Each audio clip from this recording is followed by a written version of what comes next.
No,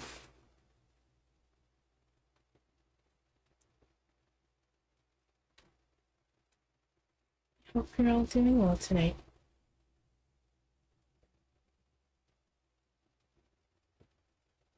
And if not, I at least hope that your day improves.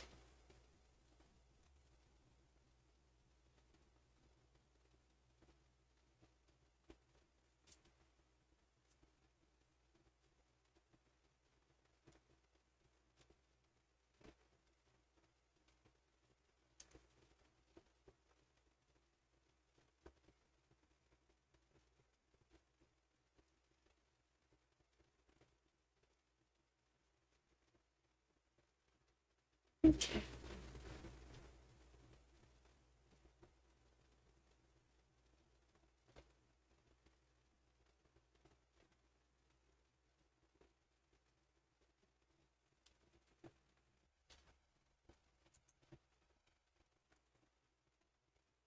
So, we're going to be starting with some collectives.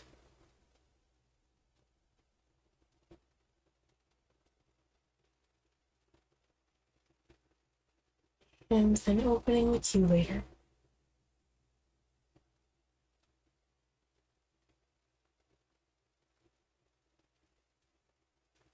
So let's see what cards have to say for collectives.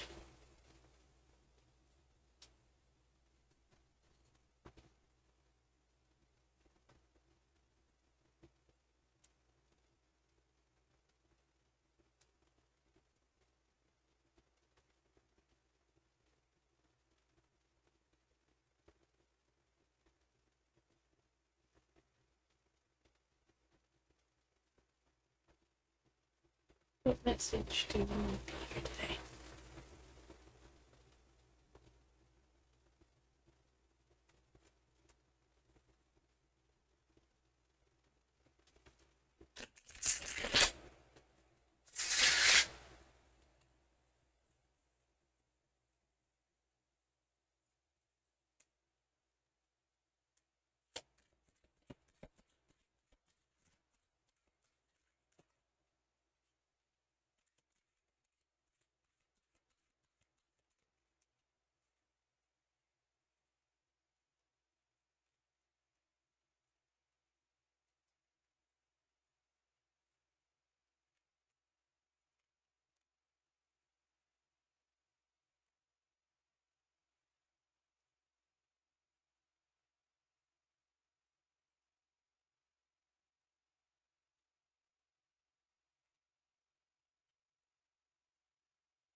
I have a feeling the cards are going to be very sassy today because one of the cards that just popped up.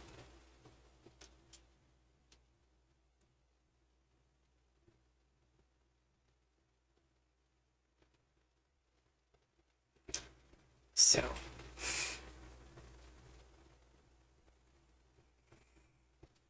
um,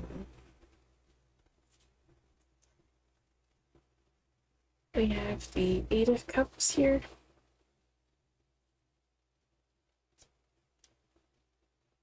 The Four of Cups. The Tower.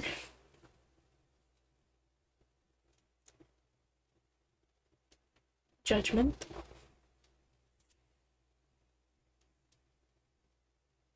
Queen of Coins reversed. And Knight of Coins reversed. So, what this is telling me is there's something we're not quite distancing ourselves from.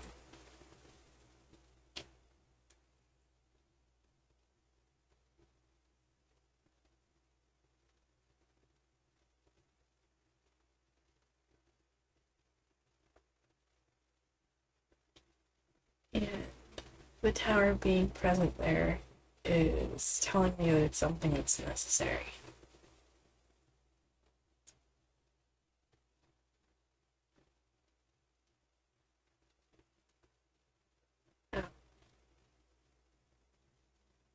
Particularly the need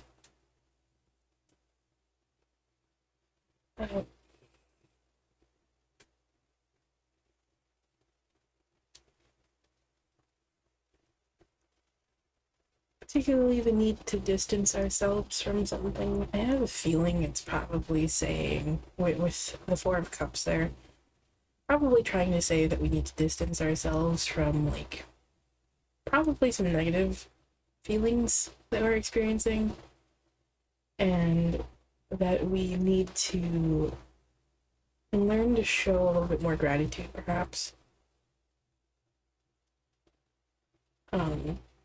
And again, the tower here is showing that this is something that is necessary.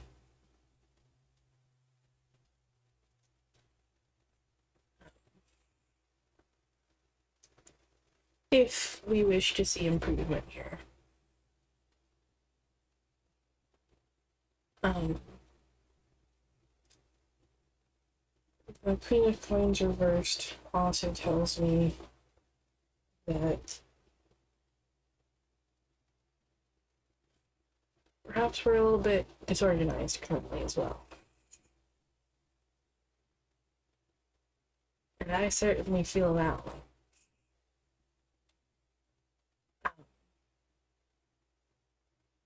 The Knight of Coins being there also tells me that to put in the hard work required to continue moving forward.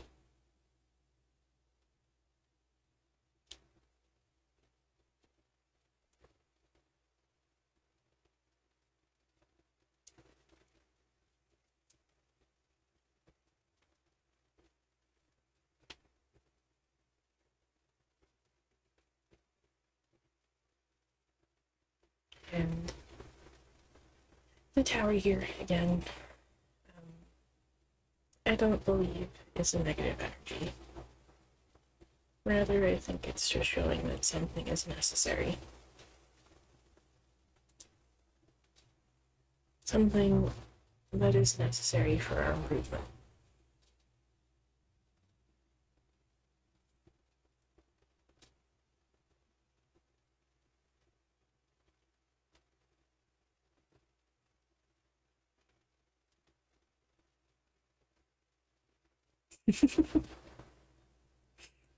I love these stuff.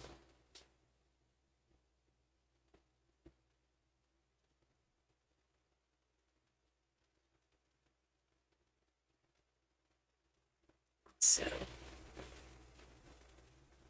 I just noticed the white balance is really fucky. Hold on a second.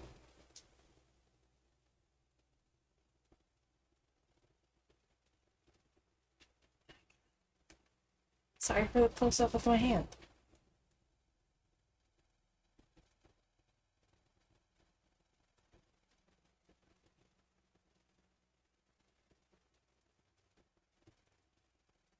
Let's see. There we go. Okay, that's better. Okay.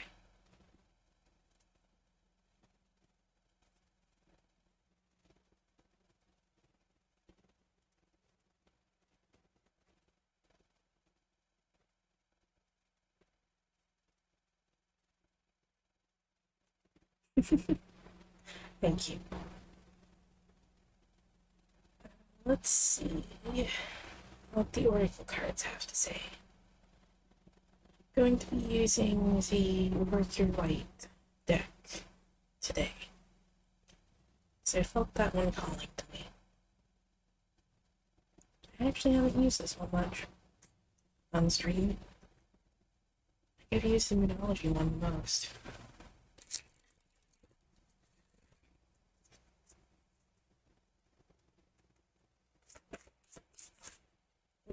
Well, okay.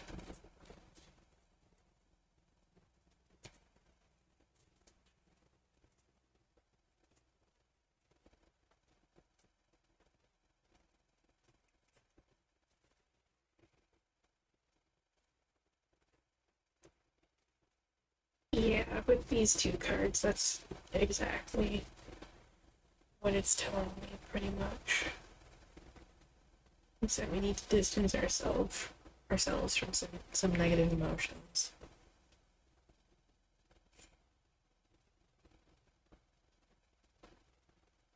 And show a little bit more gratitude and appreciate what we have. The two cards that just popped out are Inner Temple and Play.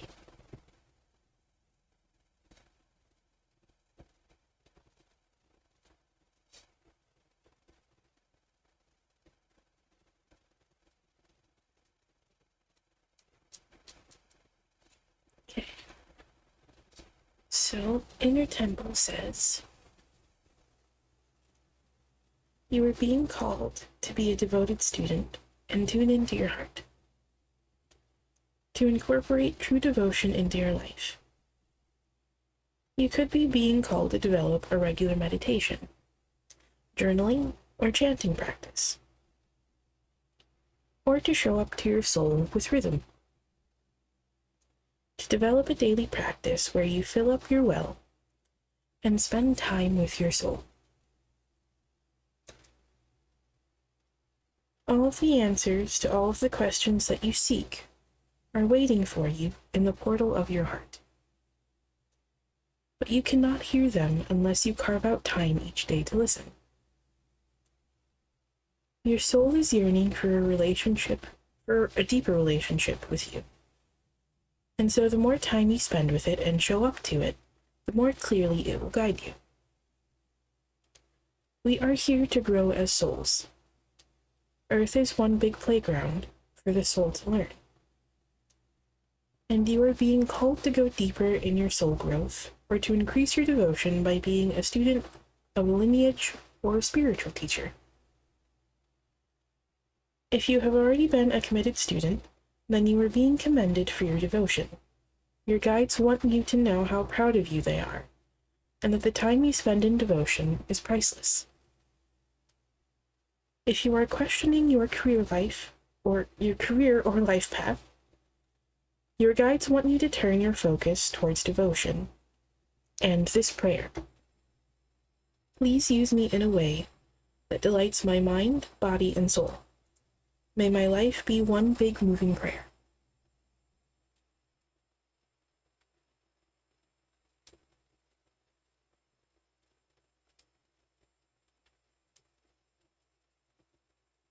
And the thing that stands out the most to me, particularly, is the part that says,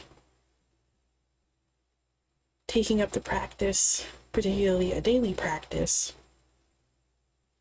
of meditation, journaling, or chanting. Particularly the meditation part. This is something that my guides like to tell me a lot.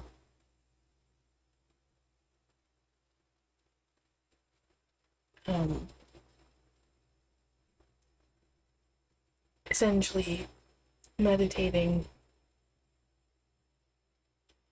with the intent of listening to your inner voice and not trying to silence it, but also not getting stuck on any one particular thought. helps you tune in to your inner self. And might help you kind of figure out what it is exactly that you want to be doing or that perhaps you need to be doing.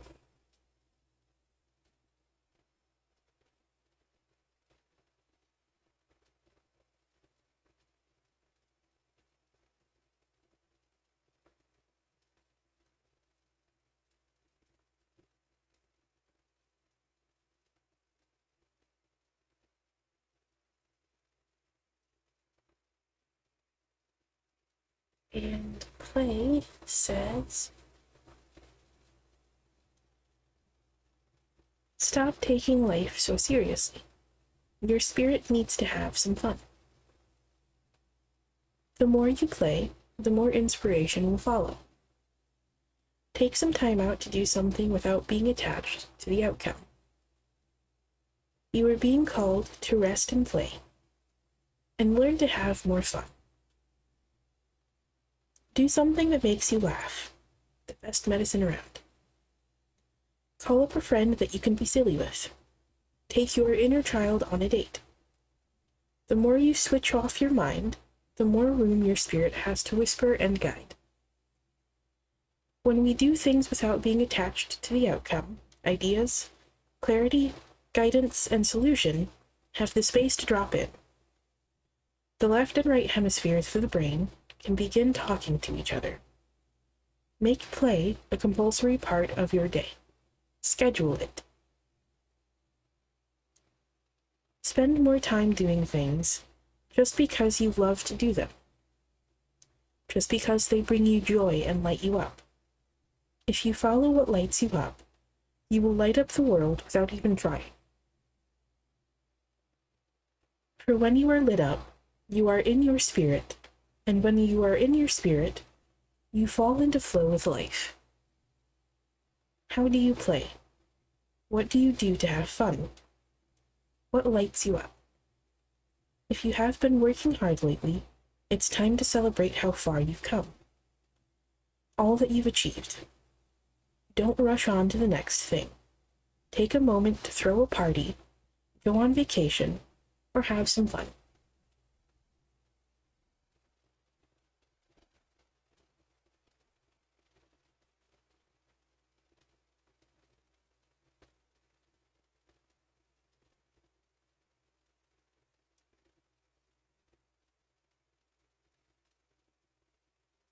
As the card says here, resting and relaxing and just doing things you enjoy is also another way that you can connect with yourself.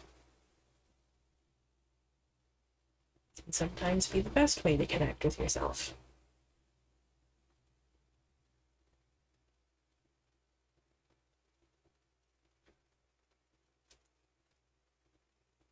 So, essentially, connecting with yourself more.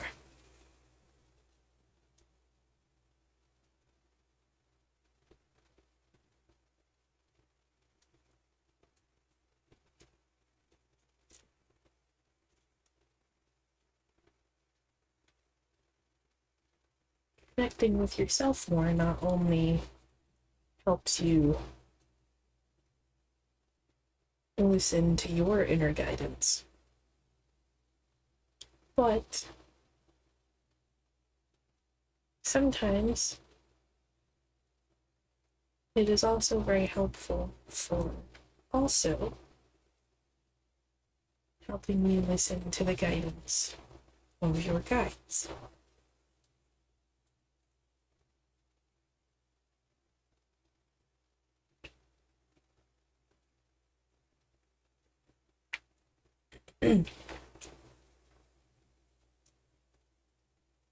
Yeah, it sounds like that would be fun, Beasto.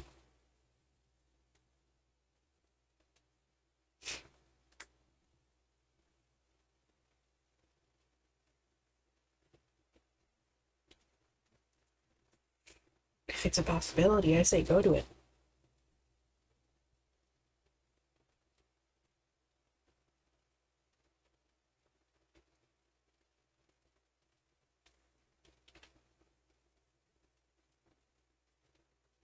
Okay.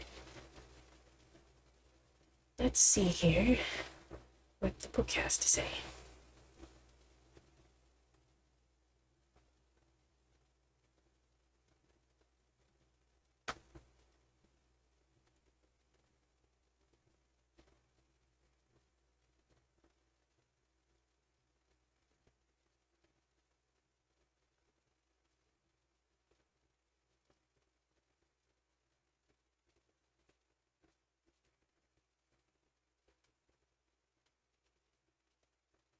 How are you expanding your mind right now?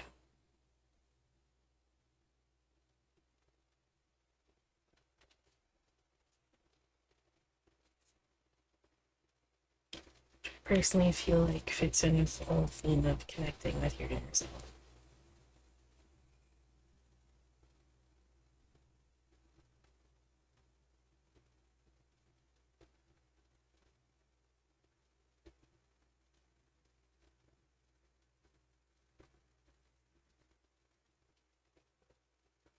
No problem, Beasto.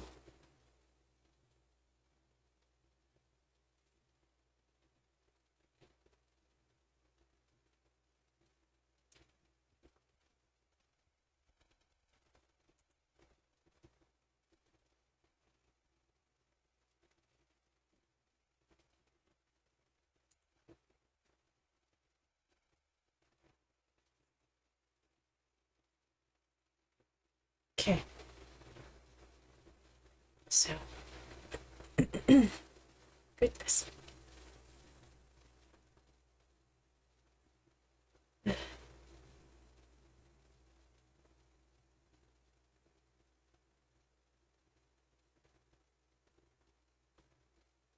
Sinuses do not want to behave today.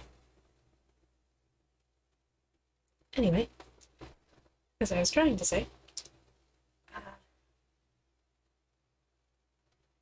I think we'll do one more collective really quick, and then move on to opening the queue.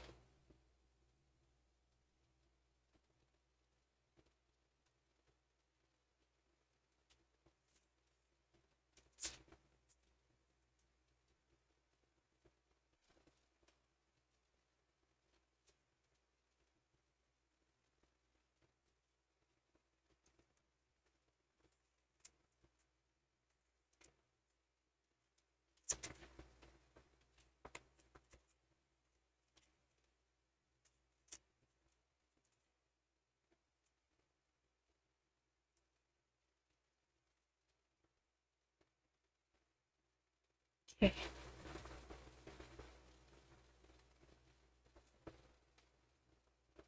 What to those who might be watching the year today?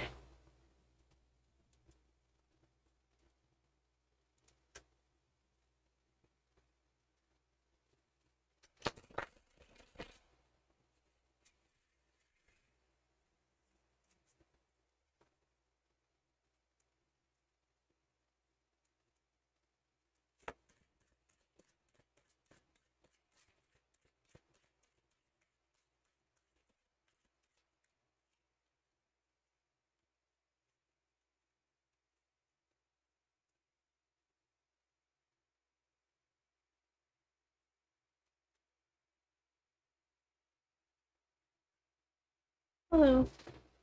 Queue's not open yet. It will be shortly, though.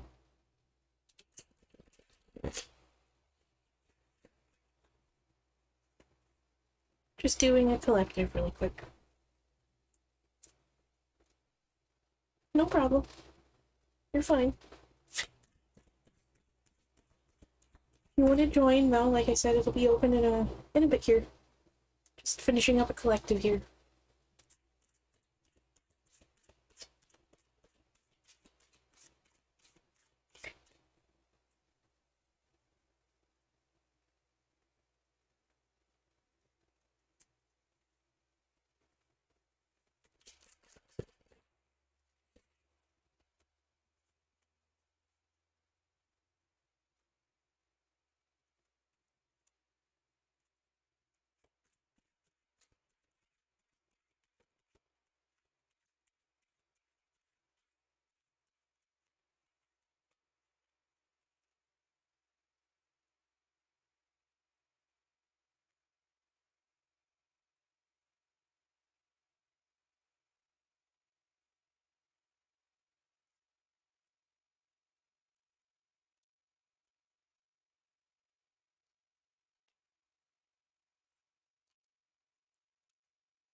Okay.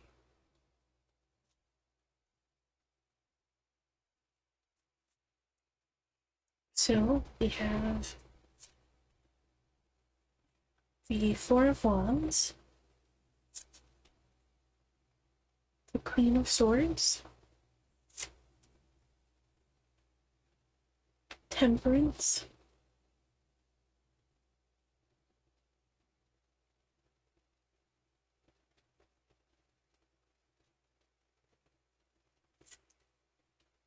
Six of Coins, and Five of Cups. So, what this is telling me right now is that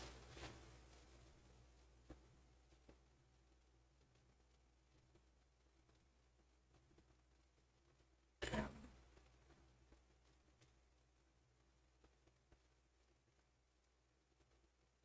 perhaps in order to find this happiness here with the Four of Wands, we might need to embody the energy of the Queen of Swords here a little bit.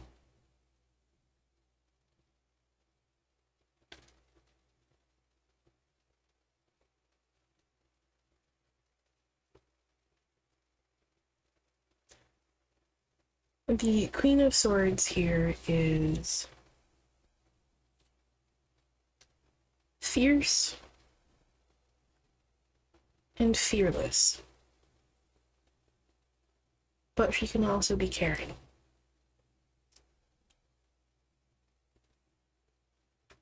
She does favor fairness after all.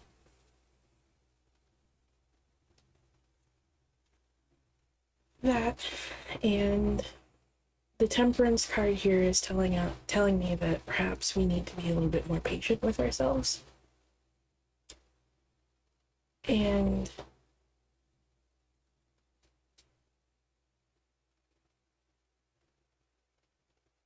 maybe we need to be a little bit more giving here with the Six of Coins.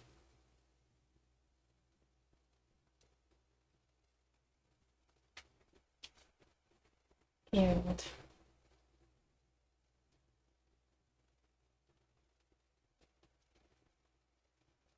or perhaps rather we need to perhaps share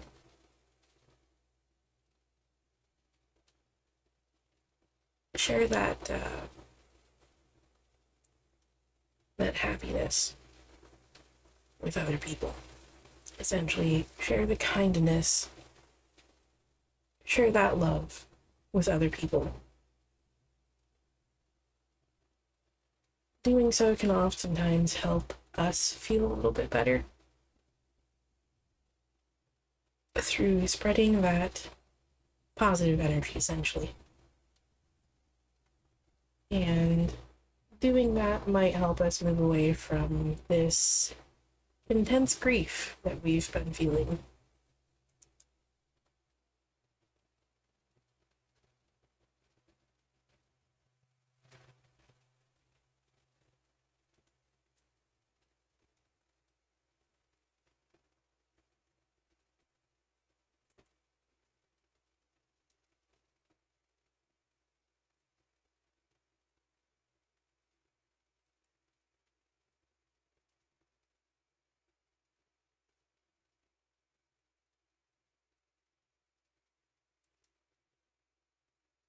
Okay, let's see what the oracle cards have to say here.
The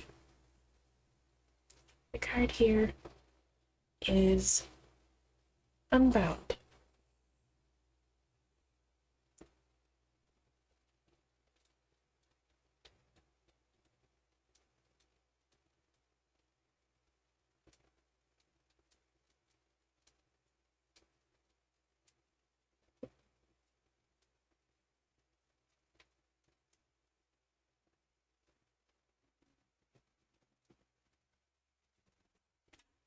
Unbound says, it is time to release old soul stories that have been playing out in your life. They are coming up to be healed. There has never been a safer time to clear these patterns than right now. Take a look at patterns in your life that you are ready to release. Ancient vows and contracts that your soul made that have an expiry date. It could be a vow of silence, or chastity, or poverty. It is time to unwind from them. This is the life in which you free yourself from trauma of lives past. What old ways of being have an expiry date? When you name them, you claim them, and they stop holding power over you. When acknowledging these old patterns, it is also important to acknowledge how they have served you up until now. For example, a soul pattern of playing small, caused by a soul fear of being seen or sharing your voice, would have served you by keeping you safe. In order to grow, you now need to soften by receiving and calling in support. It is time to unbind from the old ways of being that are no longer sustainable.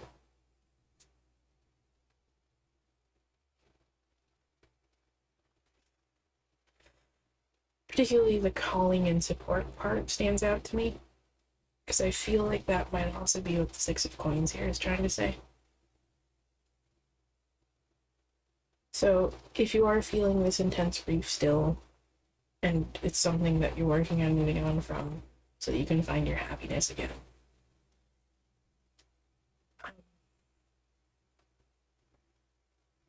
talk to someone close to you.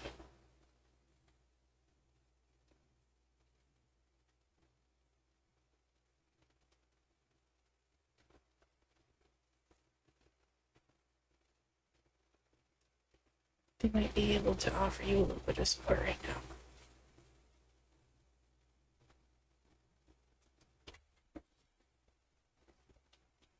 Okay. And let's see what the book has to say here.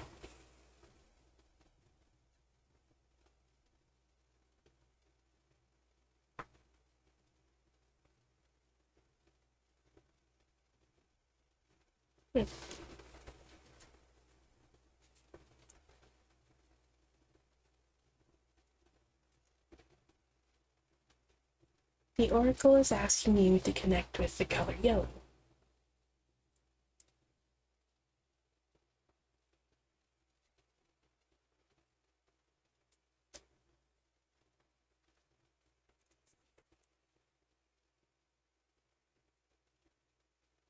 In magic, yellow brings abundance and happiness. Work with this color to inspire your creative flow, clear any blocks that have been in your way, and open the road to magical new opportunities. To connect with this color, you can wear an item of yellow clothing, tie some yellow string around your wrist, light a yellow candle, or buy some yellow flowers. As you work with this color, tune into the uplifting energy of the sun. Feel its warmth and know that you are in harmony with the magic of the color yellow.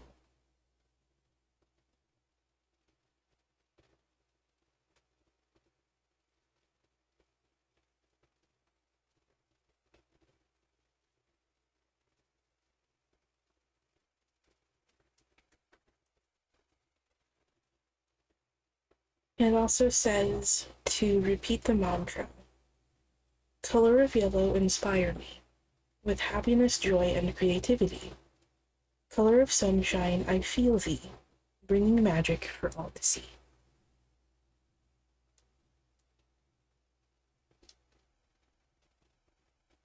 Now, if that's not your sort of thing, what this is also telling me is particularly connecting with the energy of the sun. It does mention it here. Um, maybe go spend a little time outside. Whether that's visiting a nice park, just being out in nature, or maybe even just, just going somewhere to go do something or grab something.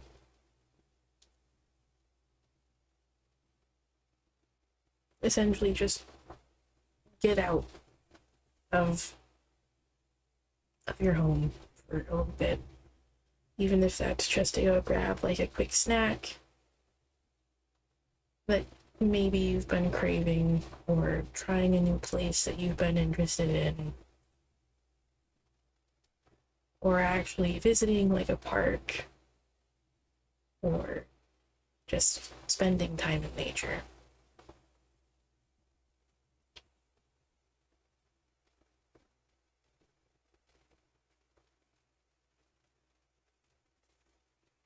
The important part is that you get a little sun.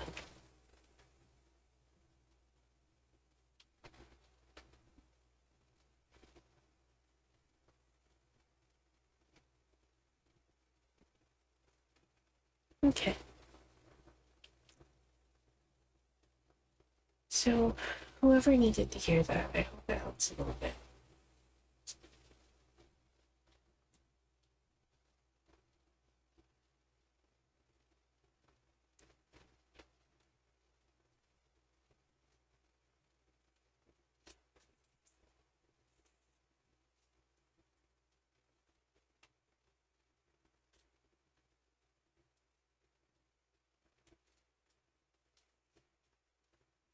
Okay.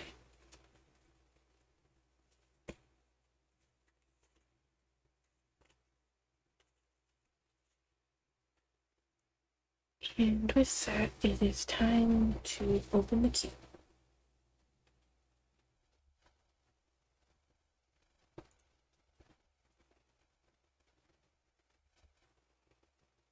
Okay.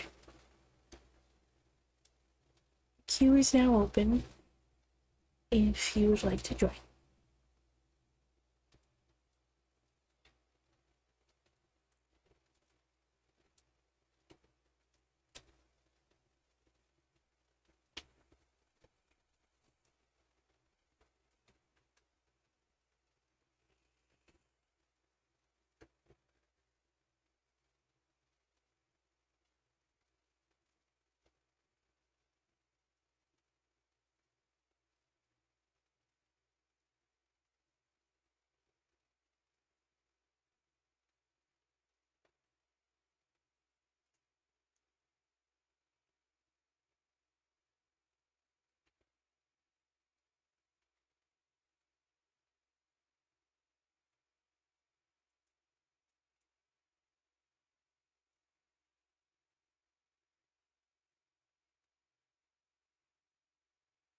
Okay.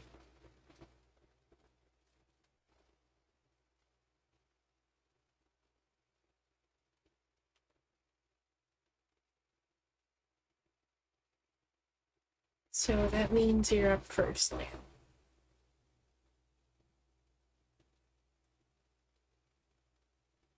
Curious if your guides are going to be as spicy as they were last time.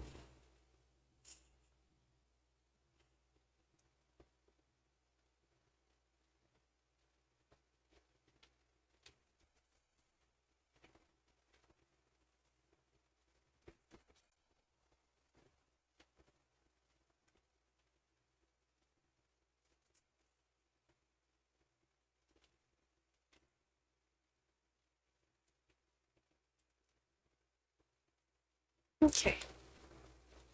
What message does Land need to hear today?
Your guides had a lot to say.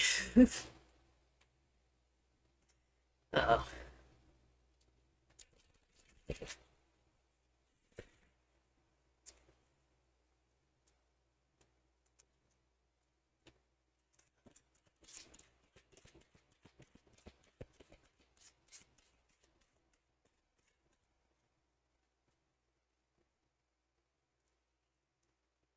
Okay.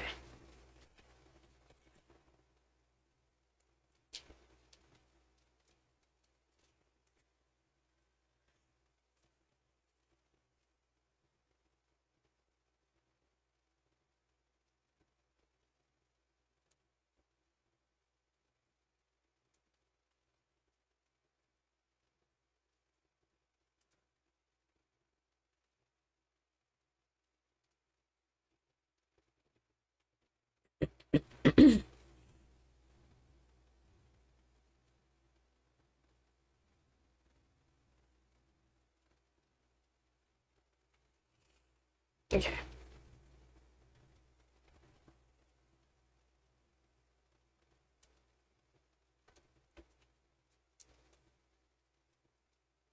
So, um,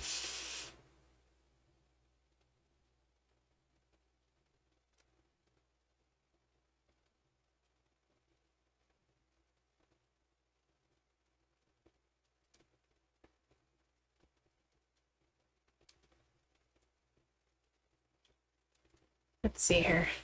Uh,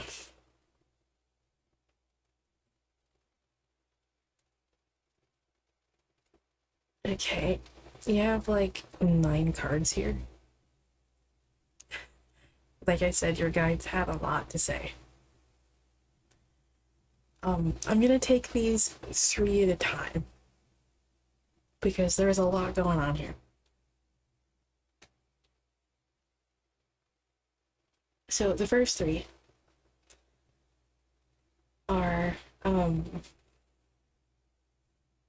the Page of Wands, the 10 of Wands, and the 7 of Wands. I just noticed they're all wands.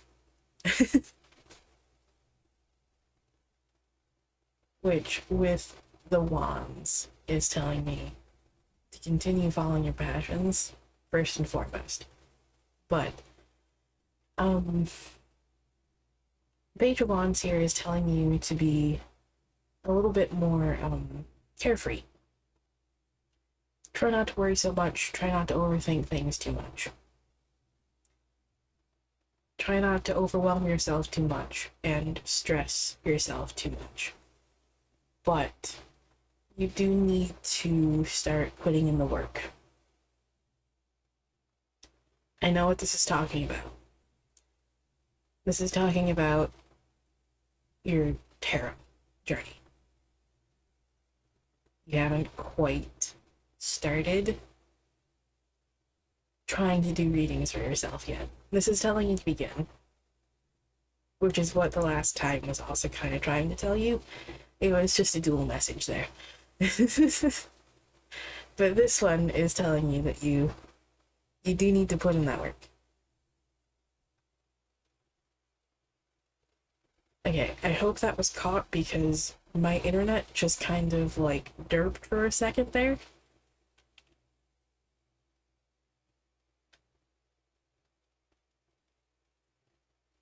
Are we good?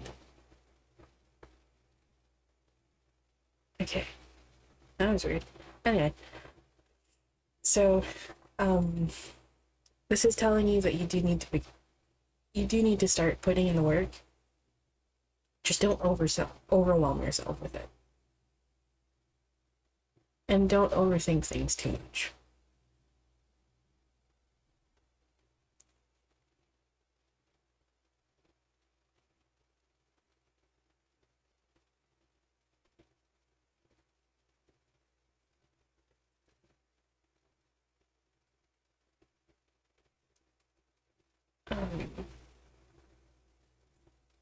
The next three here are Judgment,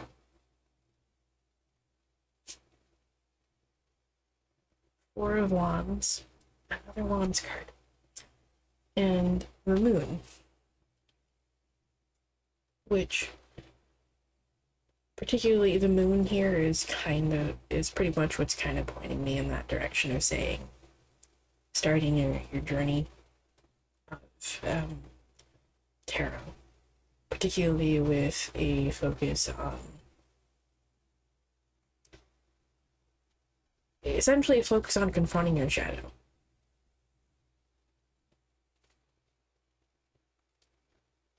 So your inner self. The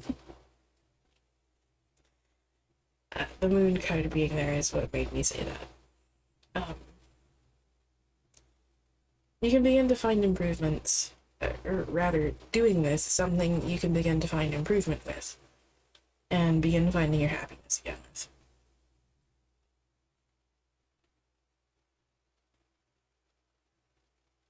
And then, with the Three of Wands, the Queen of Swords, and the Three of Coins being here. The Three of Wands is also here telling me, again, you need to have, again, you need to be putting in the work, and you also need to, something you need to remain motivated with.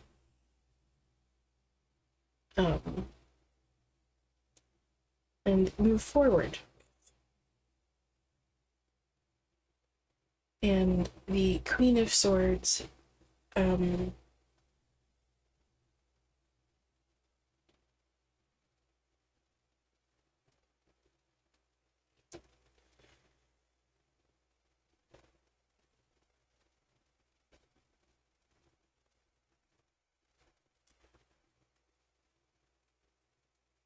the Queen of Swords here is also telling me, again, to confront yourself with meaningful criticisms. Essentially, you need honesty here. You need to be honest with yourself. And the Three of Coins, again, I think this was a card that you got last time, actually. This is the card, I think, that was telling me that you needed, this journey was something that you needed to move forward with. And continue, you know, like, essentially continue your studies with. And that's, again, something that you'll find growth from.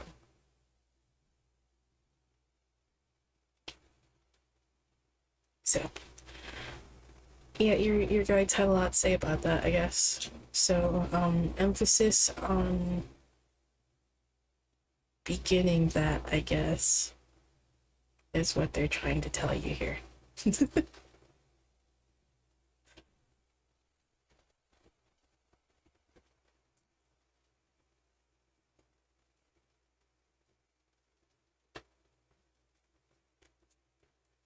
And yes, they're just trying to get the point across here. Just like, hey, the fuck, dude?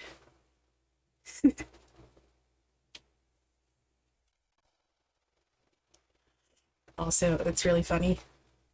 Um,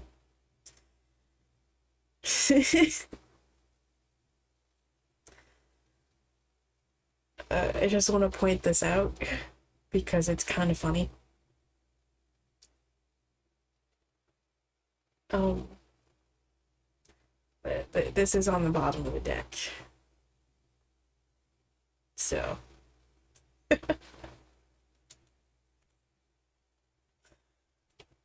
Let's let's see what it has to say here.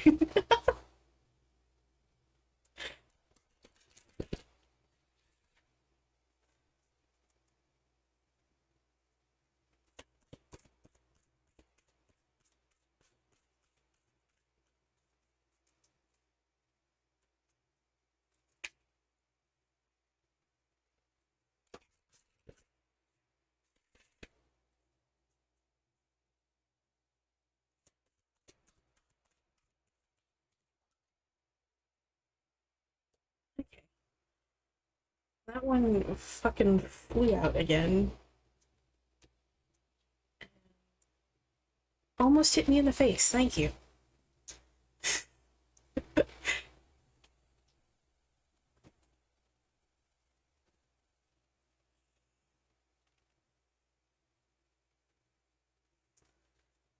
So, the card you got is the Ever Unfolding Rose.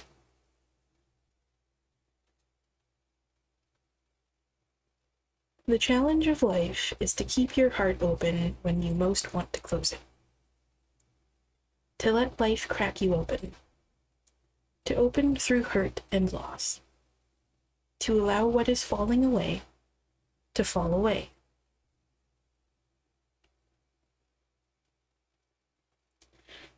Being human is a courageous act. A life well lived is full of losses and tragedies, as much as triumphs and adventures.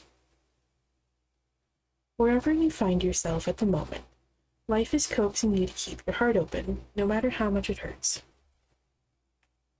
To continually unfold, to let life crack you open. Perhaps you are going through a difficult time right now. Instead of cursing the difficulty, see it as a blessing. To open yourself up to the truth that, perhaps, as hard as it may be, life is happening for you, not to you.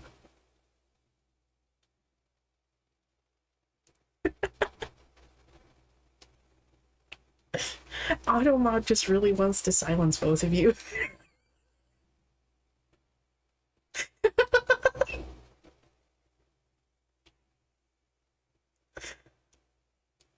uh.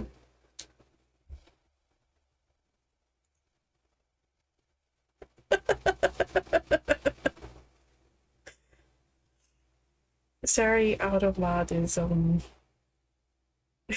sorry, Automod is kind of trying to silence.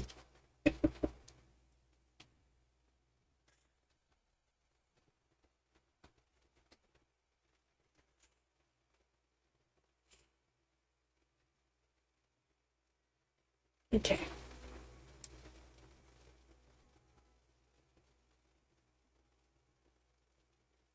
To open yourself up to the truth that perhaps, as hard as it may be, life is happening for you, not to you. And one day, in the not too distant future, you may just bless the thing that broke you down and cracked you open, because the world needs you open. Now is the time to go gently, to treat yourself like a tender, sweet baby, to wrap yourself in a blanket and trust that the mother has you cradled in her arms. The seas may not all be smooth sailing, but you are safe and you are held. One day, not too far from today, you will look back at the transformation and be blown away by the poetry of life. Everything is going to be okay. So if you've been worried about starting this journey and you've been afraid about what you might hear, don't worry about it.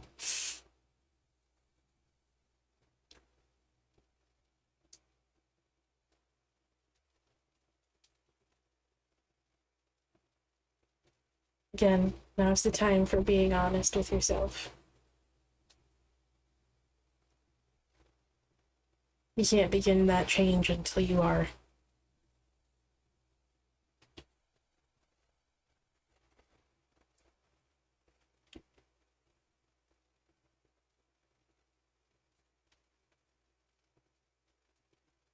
And let's see what the book has to say.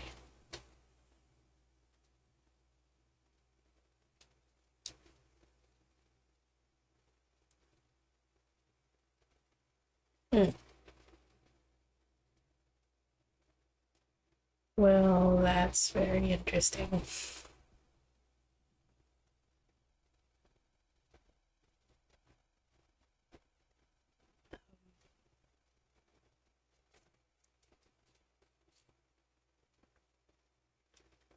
Boundaries must be put into place and respected. Which I'm sure you know what that's about.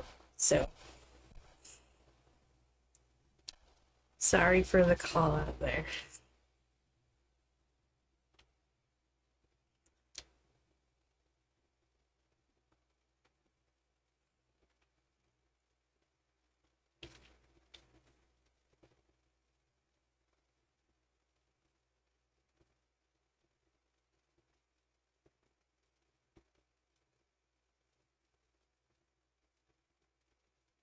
Okay. So I hope that helps.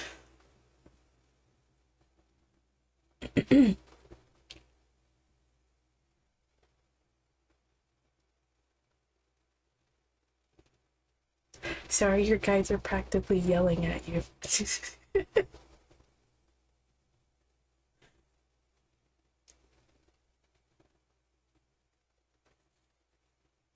They sure have a lot to say.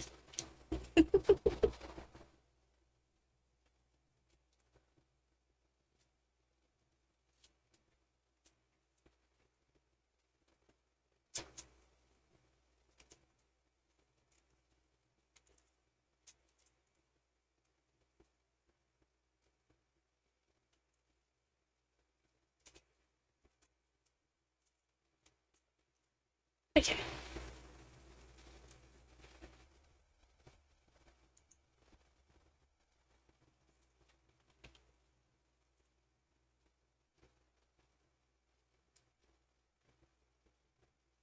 Antique antenna. You are up next. Are you ready?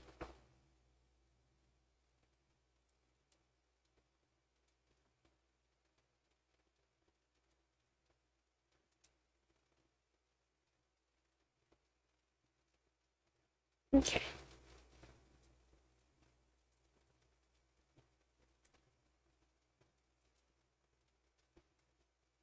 What does antique antenna need to hear today?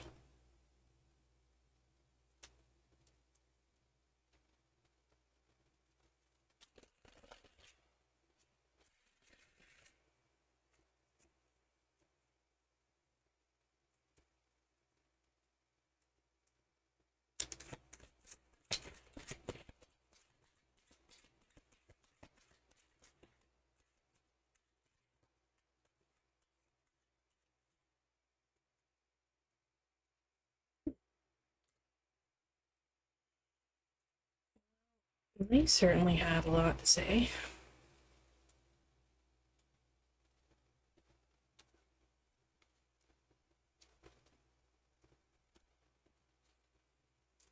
Okay.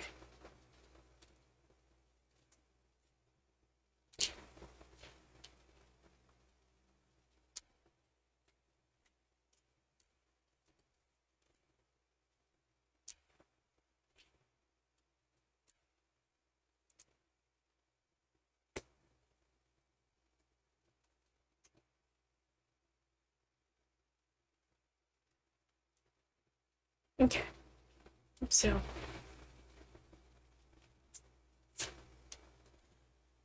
we have the Queen of Coins here,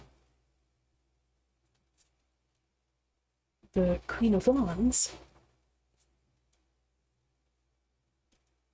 the Two of Wands,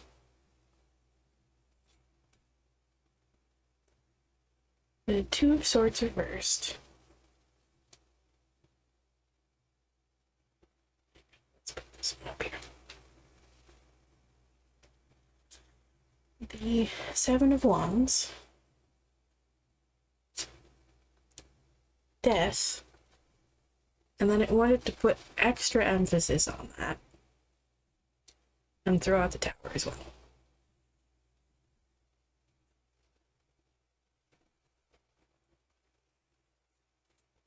Which isn't something to be afraid of, by the way. It's just emphasizing the need for change there with Death.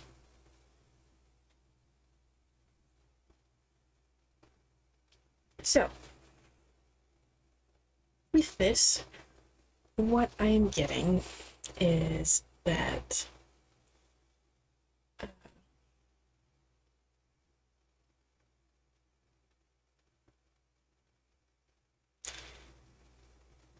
essentially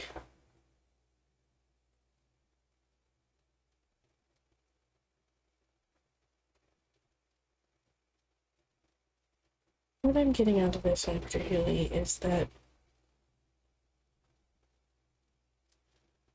being grounded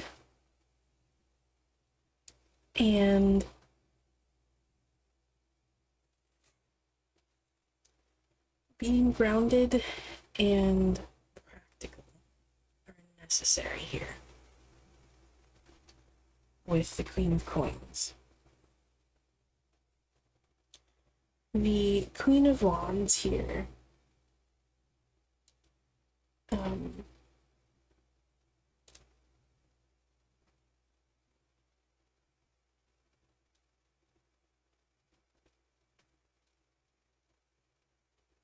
the Queen of Wands here is telling me to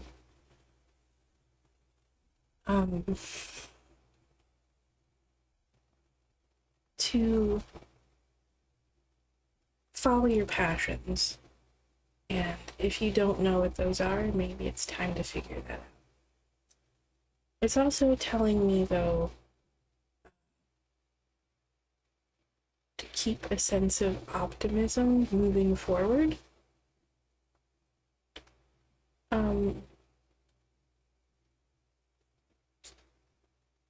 Both the Two of Wands and the Two of Swords reversed. The Two of Swords reversed is telling me that there needs to be balance here. Probably between these two things. Being practical and grounded and chasing your passions. The Two of Swords there is telling me that there probably needs to be a balance between those two things.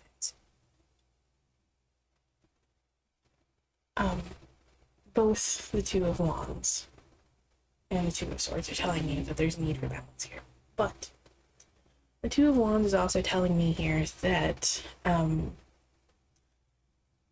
to also remember that you have the world at your fingertips here, meaning there's a world of possibilities. A world of possibilities.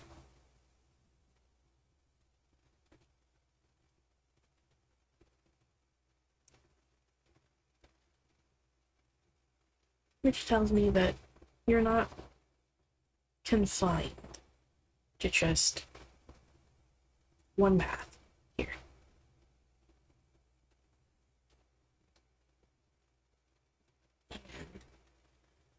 The Seven of Wands here is telling me that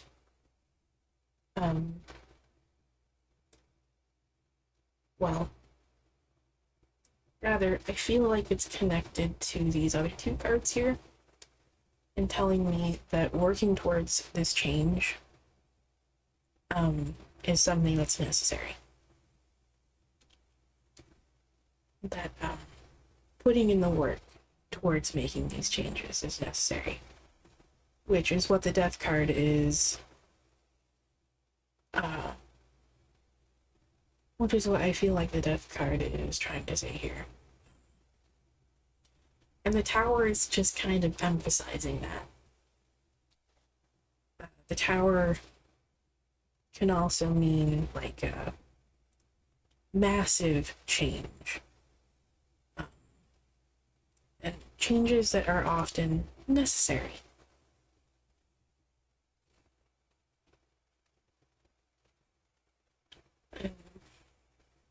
Is what I'm getting out of those.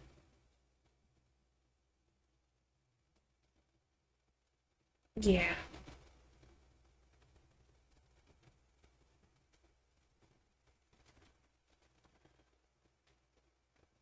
Well, with, like with the Two of Wands there, I would say, again, there's a lot of possibility there. Like, essentially, something I'll add on to that is very closely related is also something that I also kind of perhaps attach to that card as well, is also to remember that nothing is set in stone. If you tread down one path and you don't like it, you can always change. Again, a world of possibilities. You won't be stuck in one path. If you don't like it, you can change it.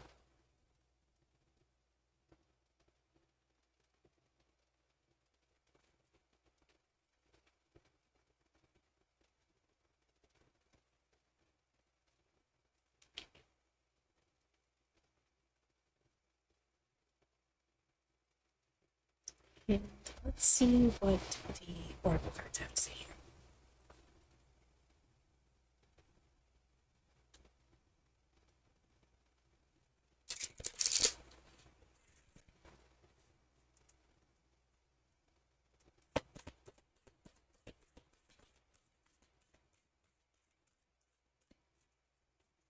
Yeah, just remember balance is also necessary there. Don't push yourself too hard.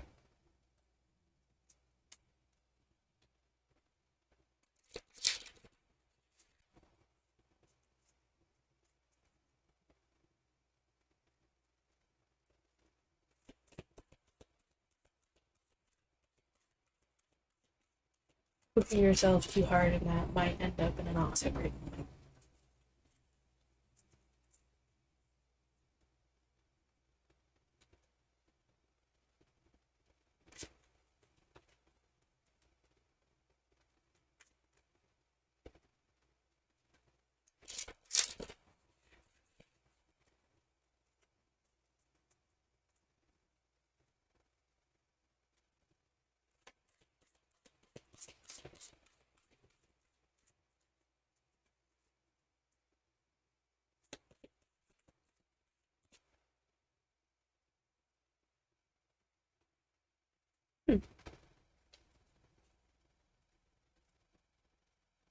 Keepers of the Earth. You are not alone. Ancient ancestors stand beside you.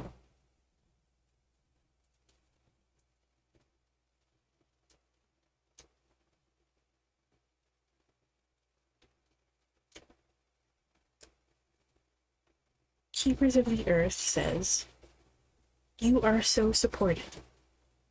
You do not stand alone. You have a magnificent team of helpers, both in this world and of the Earth, who are here to help you every step of the way. Call upon them for assistance. They are here to help. The Keepers of the Earth acknowledge the work that you have done already and are ready to work through you. They bow at your feet and thank you for wanting to stand for them, to devote your life to protecting the Earth in your unique way.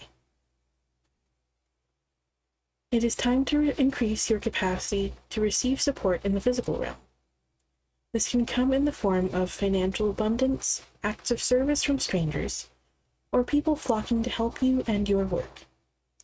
The only thing that is stopping you right now is your capacity to receive support.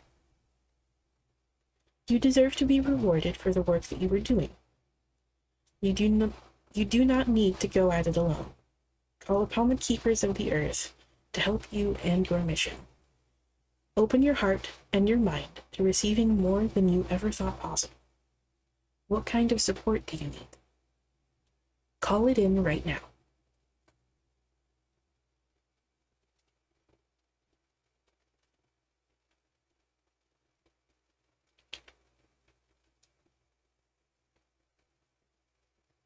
Yeah. I also think the way I interpret that too is that, again, along your journey, if you ever tread down a path that you don't quite like, you always have a support network there to support you if you ever find yourself in a place that you don't really, like. And again, you have the power to change things if you don't like them. So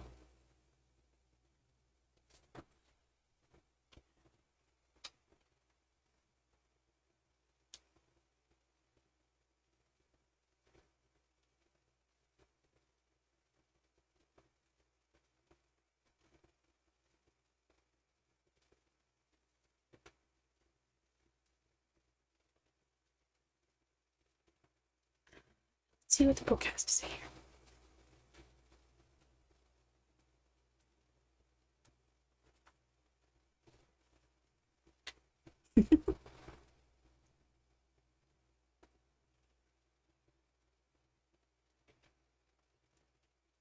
Think bigger.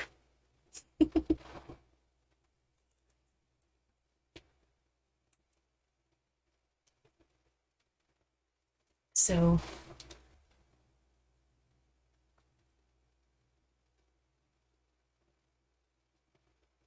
yeah.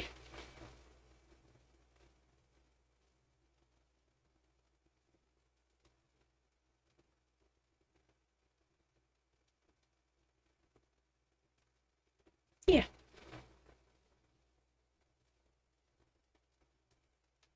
So the think bigger thing from the oracle here, it kind of tells me also that maybe you're tempering your expectations a little bit too much.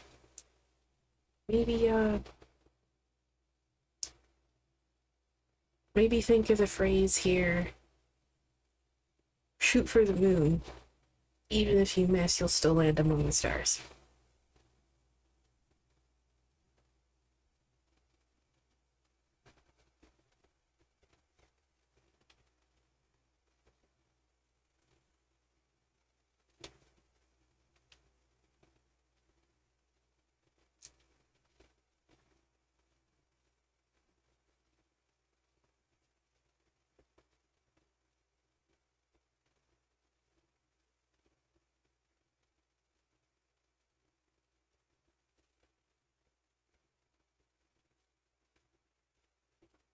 So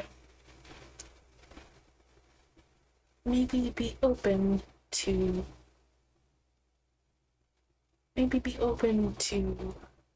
something even bigger happening.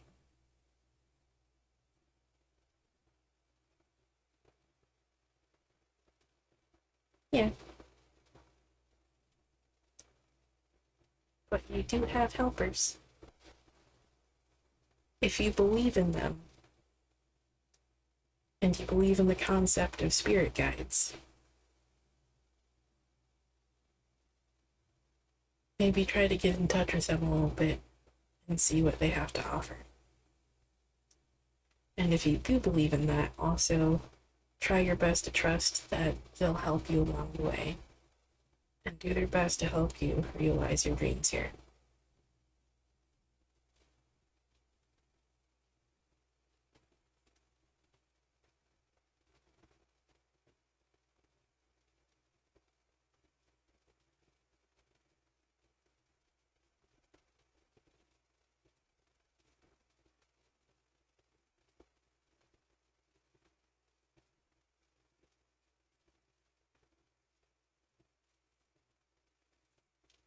And yeah, I hope that message helps in some way.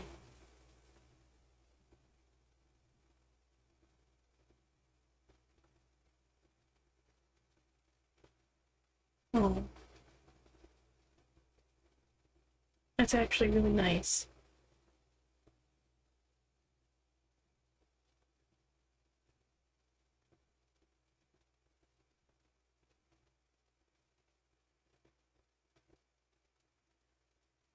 And something that this world absolutely would need.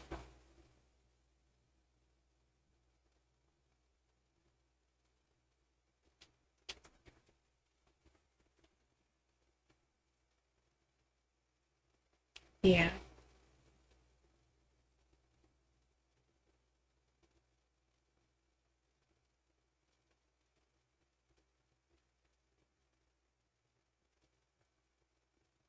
I see why the tower is here now.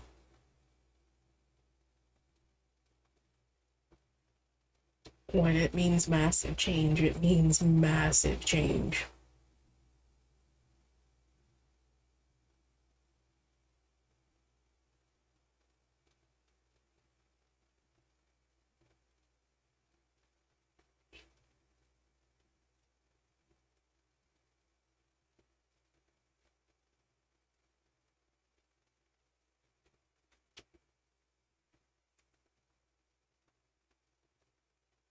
I would.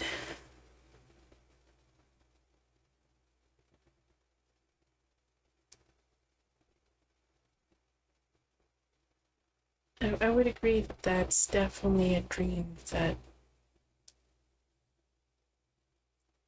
is very, very daunting, but definitely don't believe that that's impossible. And if that is what your passion is, and that is what you're truly passionate about, absolutely keep following that.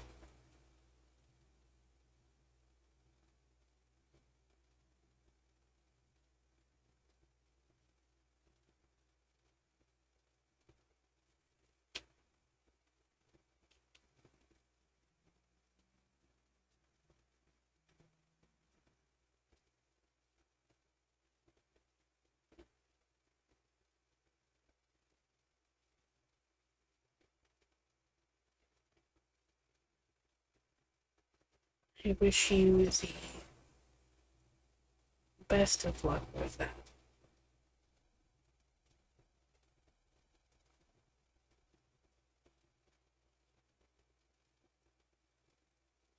I hope you're able to accomplish what you want to with that.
Yeah,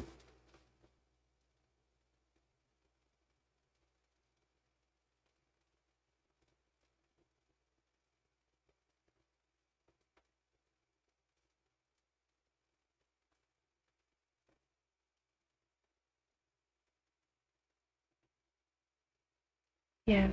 I hope that message helps. Like I said, I wish you the best of luck with that.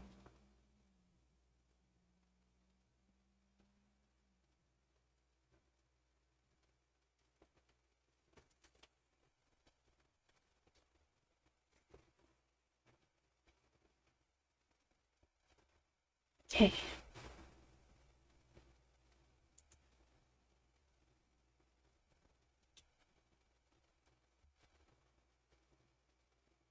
So you're up next.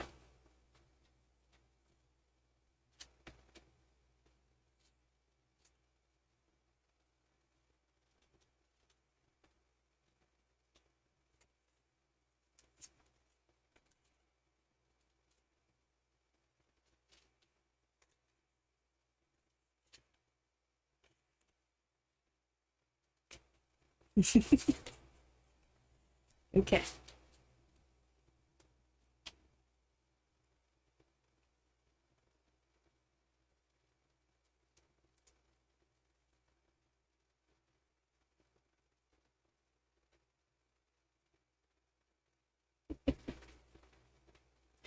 What does we still need to hear today?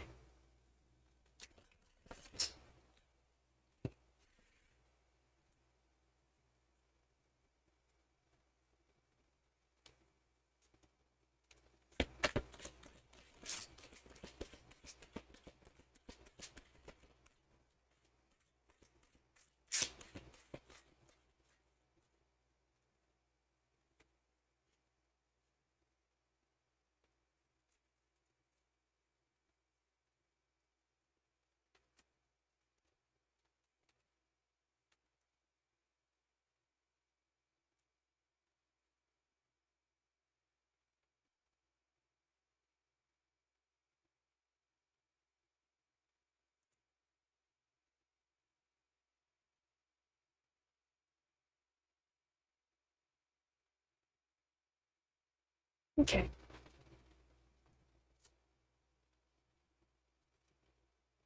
So we have the King of Swords here, the Four of Cups,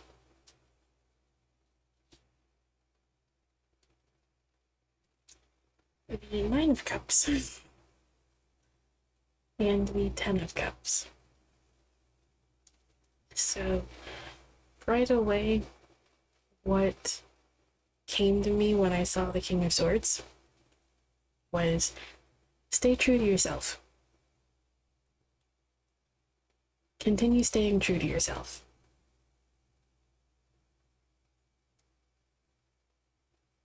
Keep showing your gratitude for those around you, for yourself, and for what you have. Keep doing those things, and you will find happiness and the emotional fulfillment that you seek.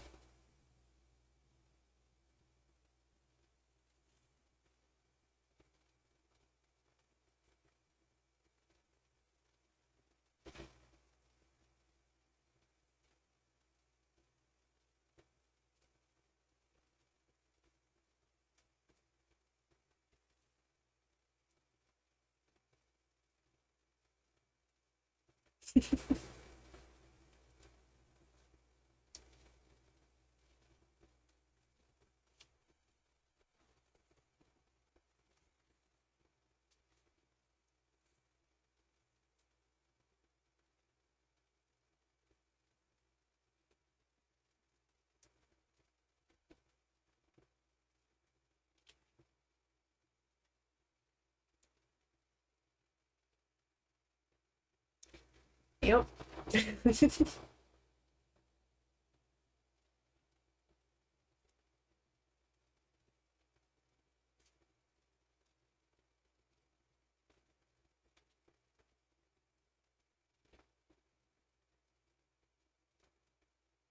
uh, appreciating what you have. This one comes with the that interpretation comes with the uh, story that's associated with the image on this card.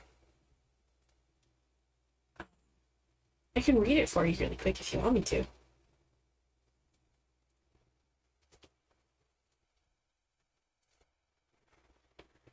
Gratitude is one that I, myself, Hmm.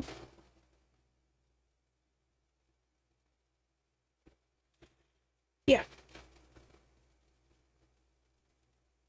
Focused on this person here is so focused on the uh,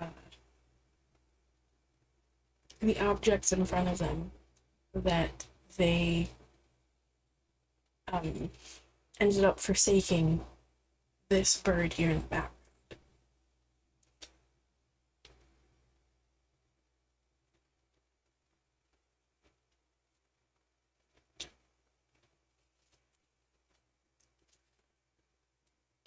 Yeah, let me find the story here.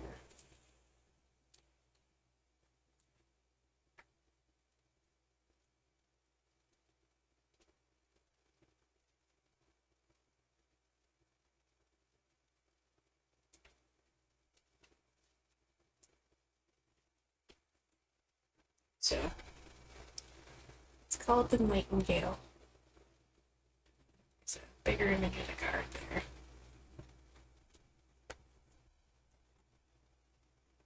Once long ago, the Emperor of China lived in a beautiful palace, surrounded by beautiful gardens. Many travelers came to see the grandeur of his domain, but all agreed the most beautiful thing in the entire empire was not within the walls of the palace, but in the nearby forest.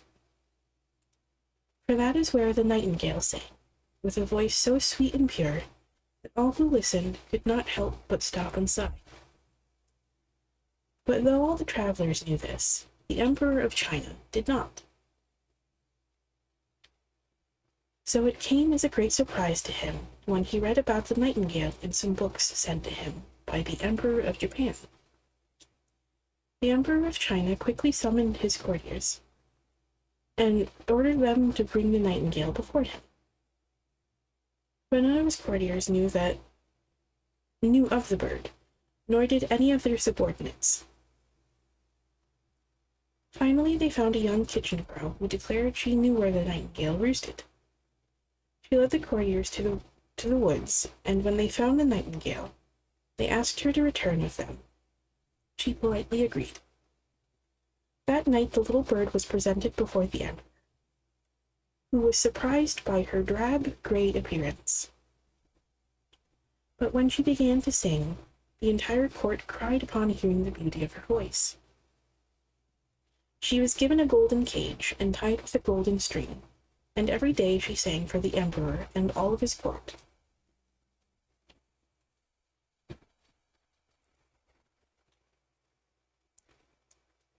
Then one day, a gift from the Emperor of Japan arrived. It was a beautiful gold and jewel-encrusted mechanical singing bird, and the court loved it even more than they loved the little nightingale. The true bird disappeared, and the emperor wound up the mechanical bird over and over. But eventually the golden bird broke, and the emperor grew sick. Lying alone on his deathbed, the emperor waited in silence as death approached him. It was then that the little nightingale returned, and sang a song so sweet that even death was moved, and let the emperor live. The emperor thanked the nightingale, and tried to restore her to her gilded cage. But the nightingale said she would rather remain free to visit.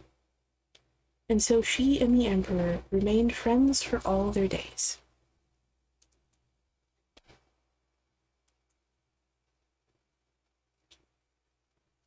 So he forsake the nightingale and ended up losing one of his greatest gifts.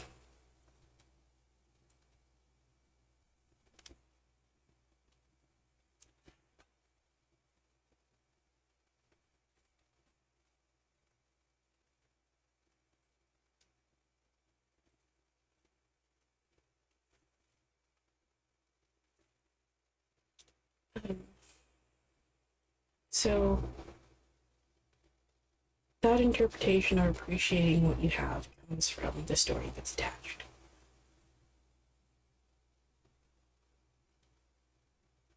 But Um, Along with that, I also interpret that to mean showing gratitude as well.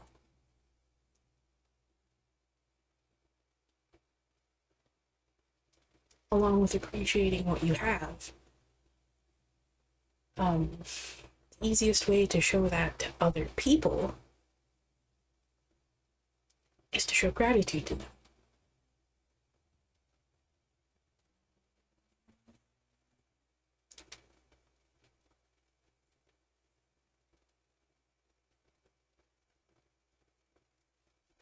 So,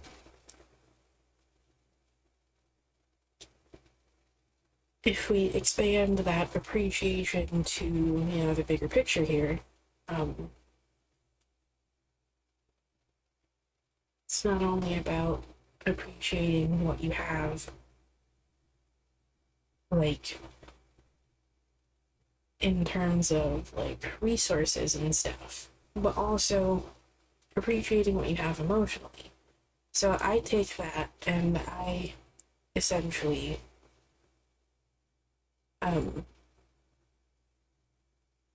instead turn that into gratitude, because it doesn't just apply to material things, it also applies to people. And again, the easiest way to show appreciation for that is to show gratitude.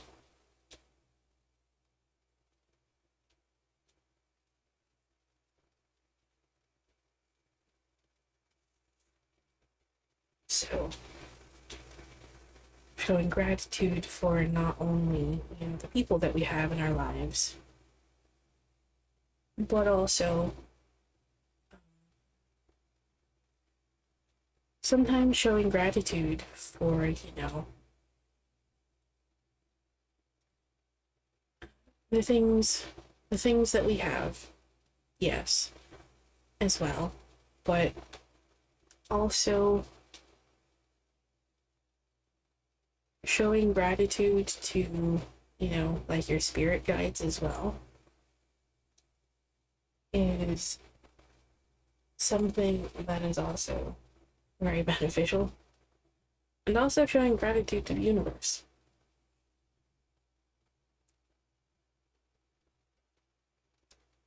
So showing gratitude for those other things usually is kind of showing your gratitude for the universe. So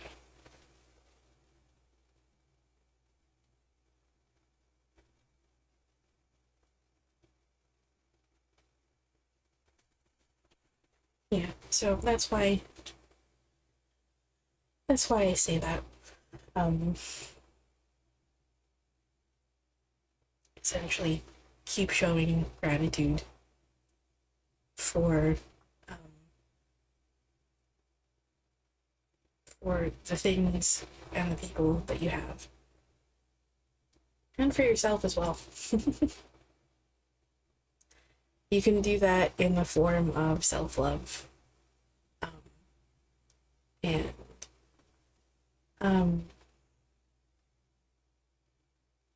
sometimes we don't give ourselves enough credit as well, particularly people who like suffer from like various like health issues and stuff, or they have like body image issues. We often don't like show our body enough appreciation, and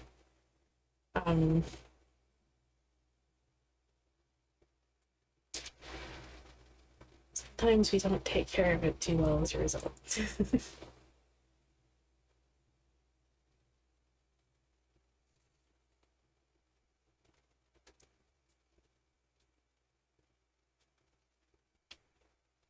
Yeah.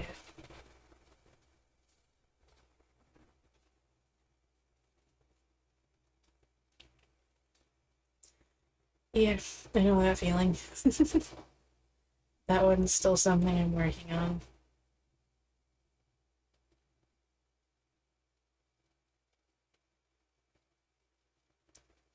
But yeah. So yes, keep remaining true to yourself. keep showing gratitude for the things and people around you and yourself, and you will find that happiness and emotional fulfillment that you seek. And let's see what the oracle cards have to say here.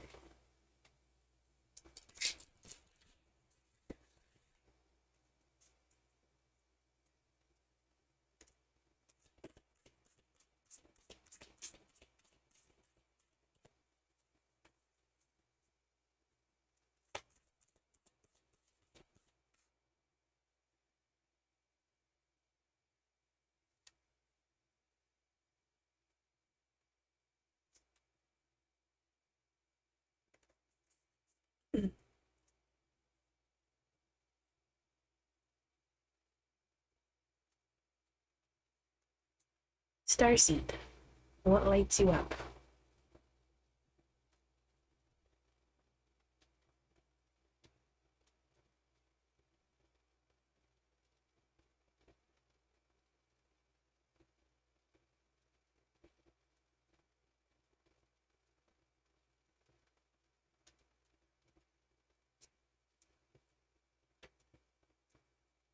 Starseeds are souls with a double mission: to raise their own consciousness and the consciousness of the planet. They are old souls who have incarnated elsewhere beyond this planet. Many starseeds arrive with a feeling that time is running out, and that there is something that they came here to do or create or contribute. If you pulled this card, it is to confirm that you are a starseed, and you are being encouraged to answer the call, to follow what lights you up. Once awake, most starseed souls find it hard to have meaningless conversations, jobs, and relationships. They innately know that there is much more to life, and feel that there is something more, and get to work.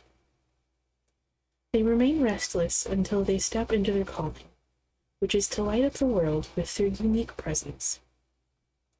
Starseeds are scattered all over the planet, in hospitals and schools, in the slums and mansions, on stages and in edit suites, in parks and nightclubs, in taxis and theme parks. Many starseeds spend parts of their lives trying to fit in, or in some form of spiritual closet. If you are dimming your light to fit in, it is time that you stop and start embracing the unique light that you came here to share, and treat your time on Earth like a glorious vacation.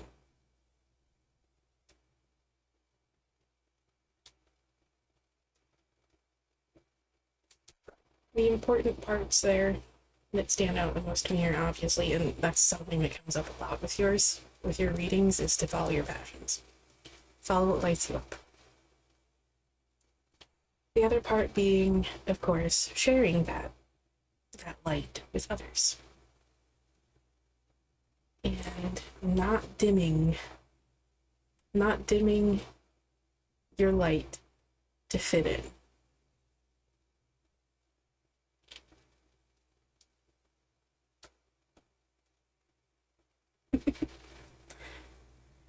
Yeah, like I said earlier, I would go for it if you have the ability to.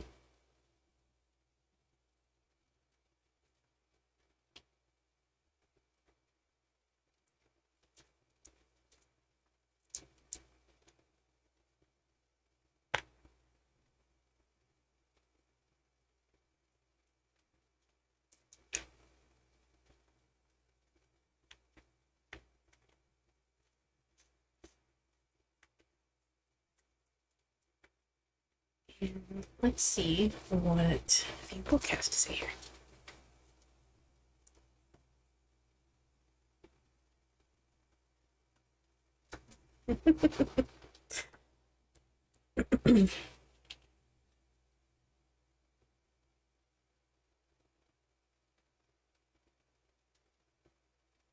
Yeah. Your energy won't mesh with everyone, and that's okay.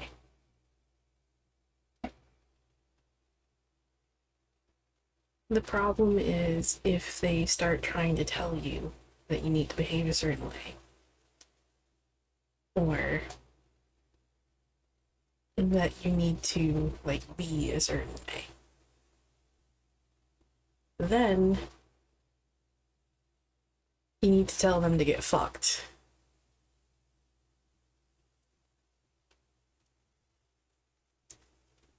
Also, if you wanted your answer, the book gave you your answer.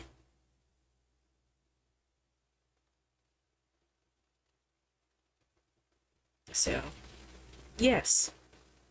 That is a definite yes. Go.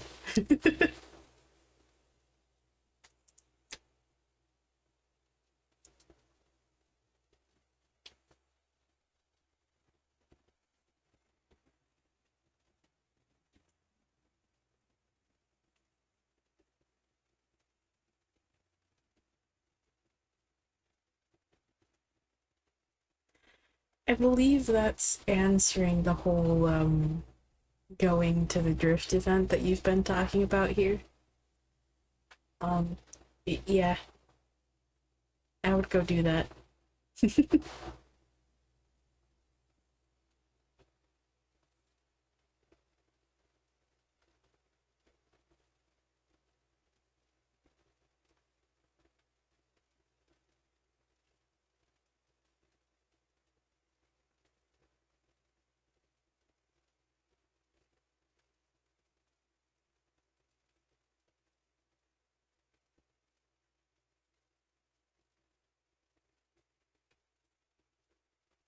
Nice.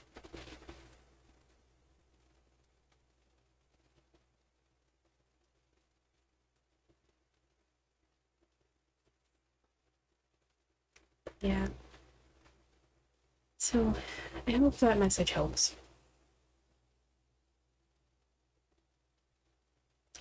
Also, if you feel like that yes is answering the question that you answered earlier, then, you know, go ahead and take that too.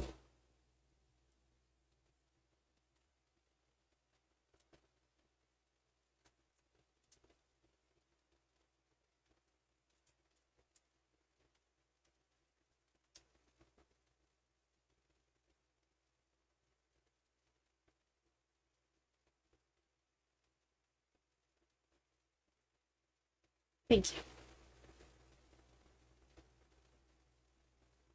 Of course. Thank you for stopping by. And thank you for joining.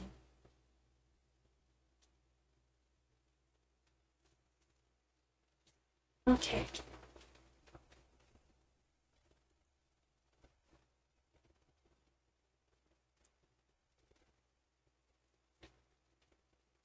Misery, that means you're up next. Hello. It's nice to see you again. I hope you're doing well.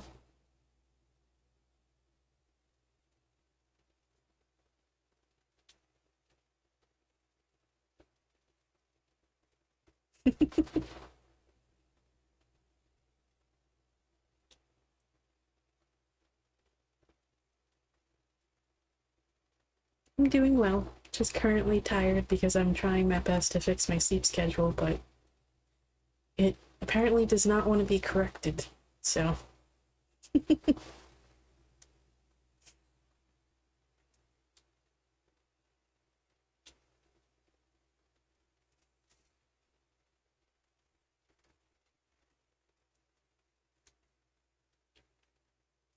I'm sorry.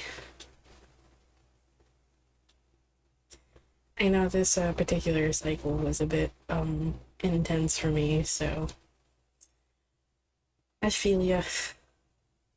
But it definitely lifted today, though. So that's good.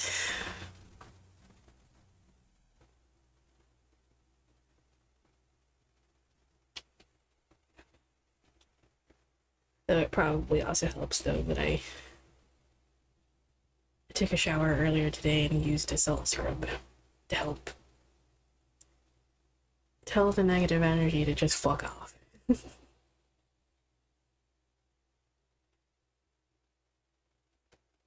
By the way, if you don't use salt scrubs in your shower, I highly recommend them. They're so nice.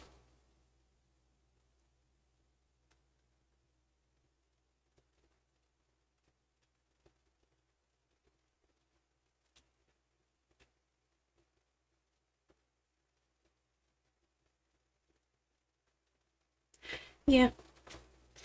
Um, I use uh, I use sea salt. I use a blend of sea salt and uh, kosher salt in particular because it's like more coarse. And sometimes I do need that extra.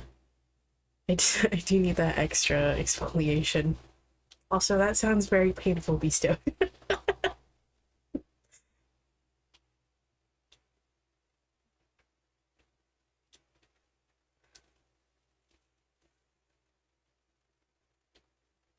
But I use a blend of sea salt, fine sea salt, and kosher salt because it's more coarse, and sometimes I do need that extra bit of exfoliation.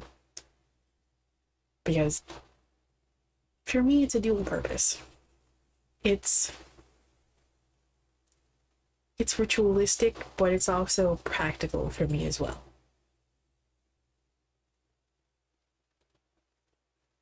So, um, I use a blend. Yes, I make my own. I can share recipes if you want.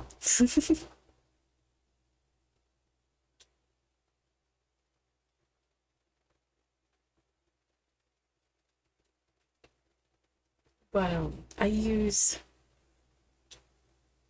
Okay, so I'll actually just go ahead and share the recipe here. But if you want me to actually like message it to you or something, I'll do that too.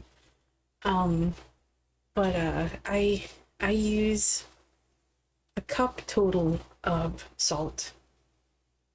I make small batches. Um, I use a cup total of salt, 3/4 of a cup of sea salt, and a fourth cup of kosher salt for a more coarse salt that really, really helps with exfoliation. And a fourth cup of um, an oil blend. You can use coconut oil if you want, though it may make it a little bit thicker. Um, or like almond oil if you want. Or even if you have it around, like decent quality olive oil will also work. Um, so I use essentially half of that, so an eighth of a cup.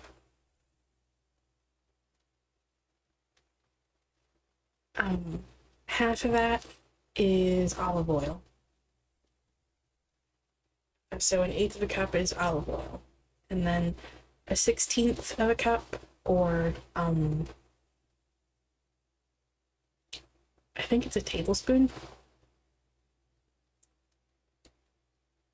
A tablespoon each of vitamin E oil and jojoba oil, which is also very, very good for your skin. Both of those are.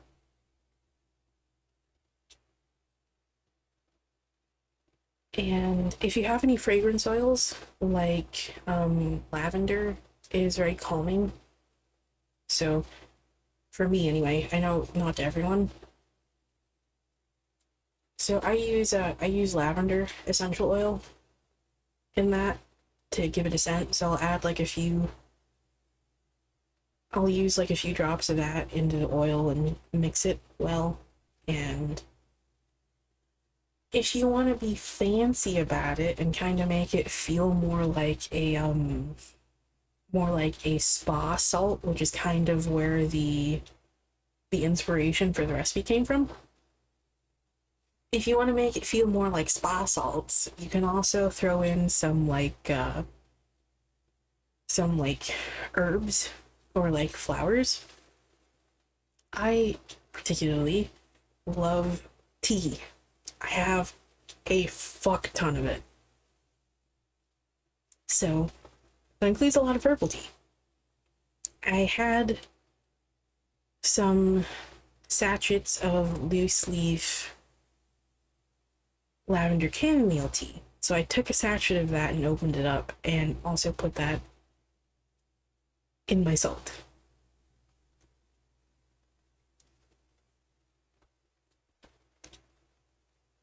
And so then you just take a bowl, dump in your salt. After you've blended your oils with your scent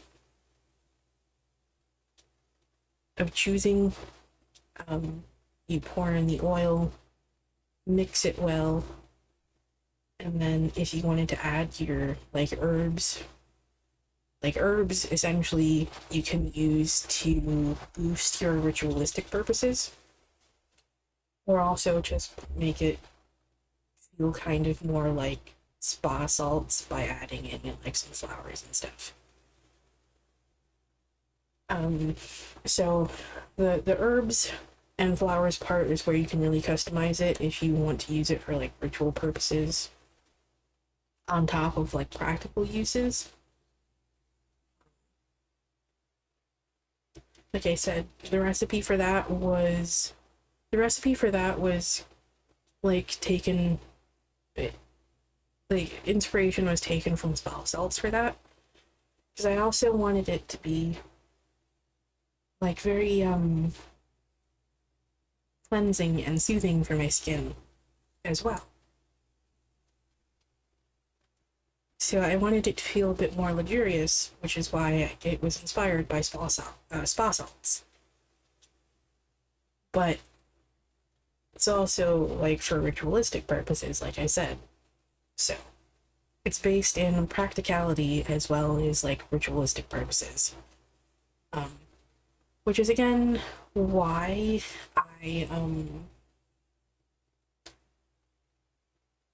I chose lavender as the scent, because I wanted it to not only be cleansing, with salt itself and clear away any negative energy and stuff that's really just stuck, but I also wanted it to be soothing, which is why I chose lavender for the scent and why I added lavender and chamomile in with it as well. I just wanted it to boost those properties as well.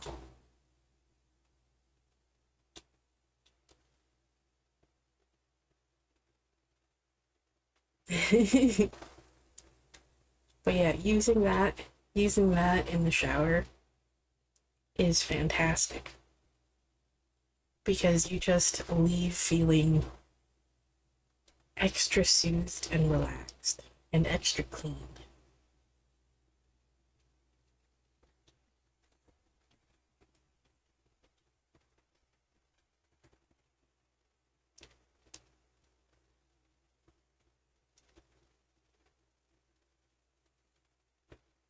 So I highly recommend a salt scrub.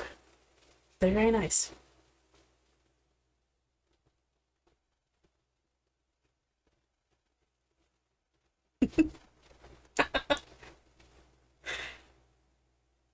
That's funny, Visto. I actually joke about that all the time because, like, again, the base oil for my salt scrub is olive oil. So I joke that I'm seasoning myself.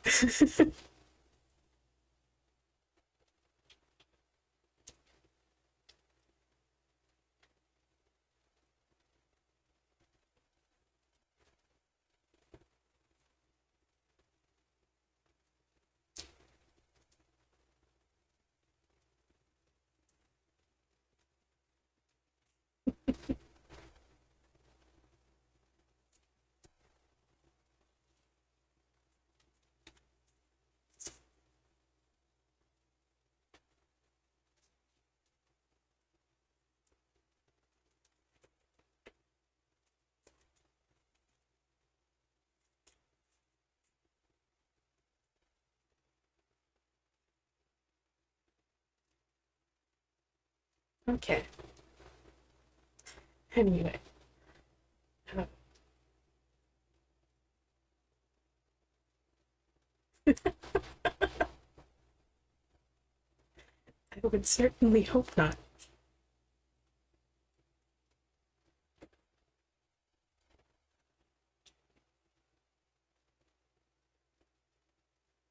Are you ready, Misery?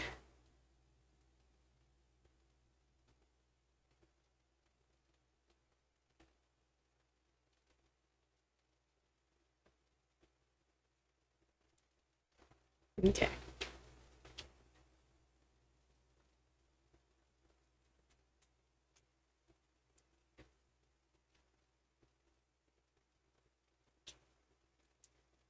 What does Misery need to hear today?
Okay.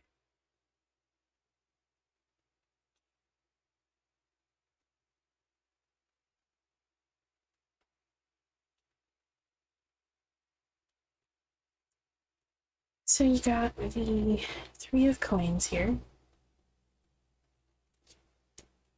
Temperance.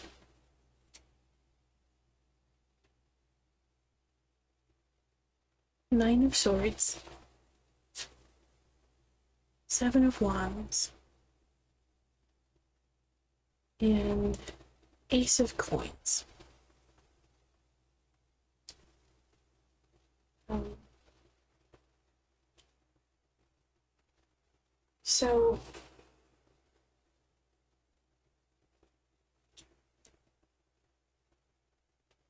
essentially what this is telling me here is that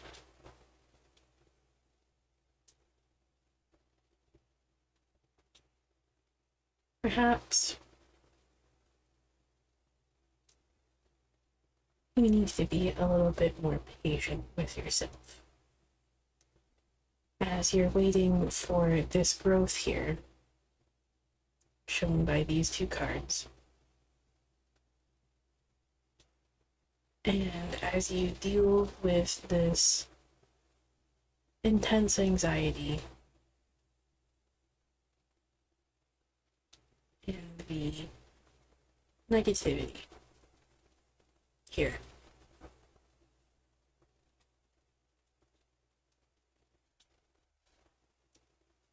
the Seven of Wands here is telling me that this is something that you're working hard to change.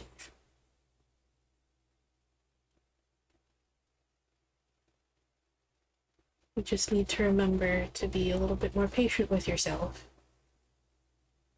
as you're waiting for this change and waiting for this growth and doing your best to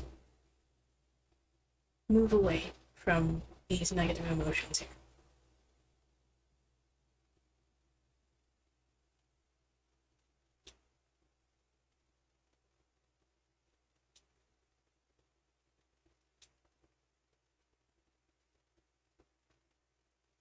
You are putting in the work.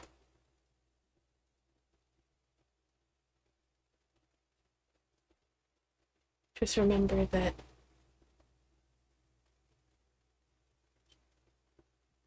the growth and the change doesn't happen all at once. and you aren't required to make massive changes all at once. Even small steps are progress. So even if some days it feels like the progress you're making is a bit slow, that you're not doing a whole lot to change that, that's okay. Progress is progress. Even small steps are progress.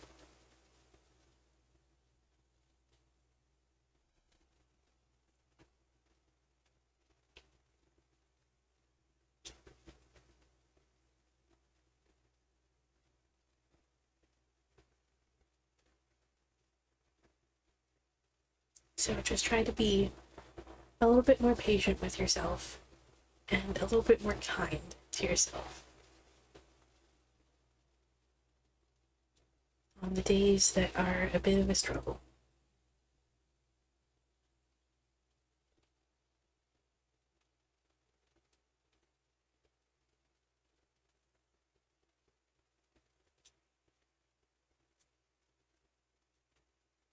Okay.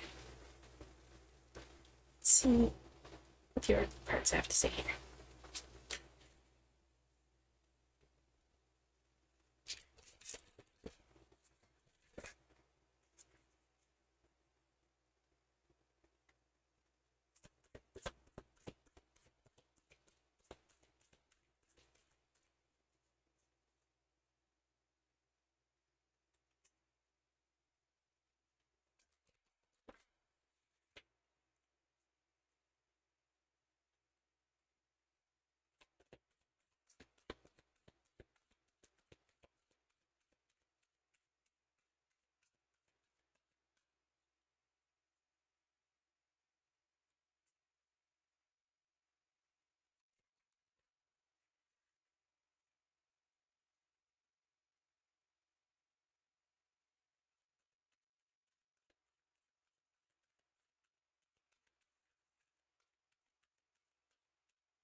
Okay.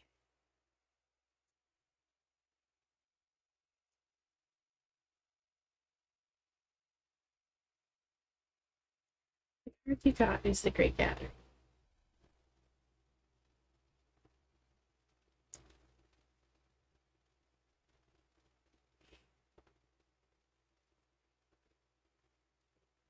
I got this card myself today, so I already know the message of this one, but I'm going to read it anyway.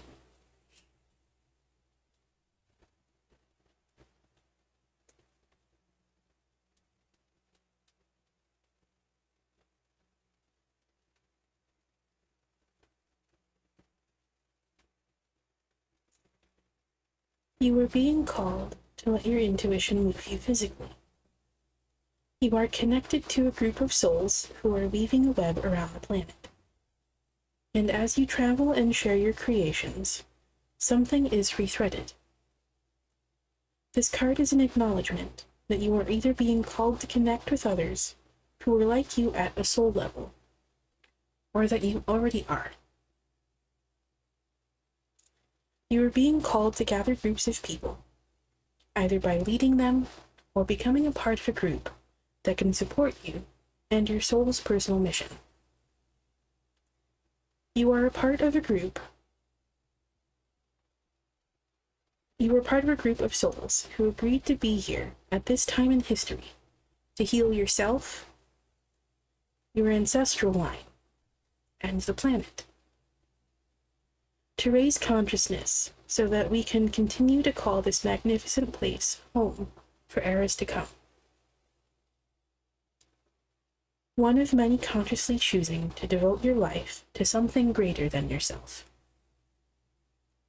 It's time to call in your tribe by sharing your soul's voice and letting yourself be seen. When you share what is real and true to you, you share the medicine that you need most.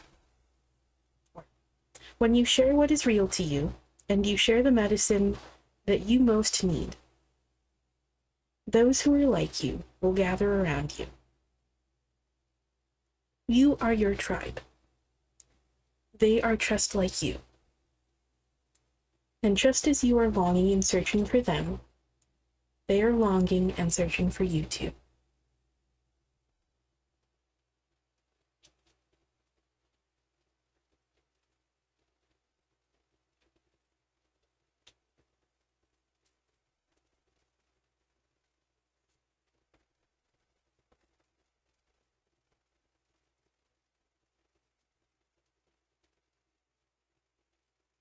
So, to me, that's saying that you need, perhaps need to share your voice.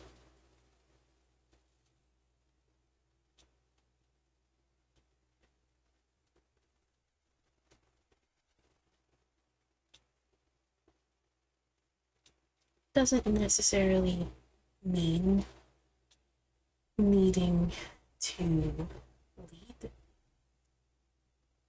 You might already have an idea of who that group is.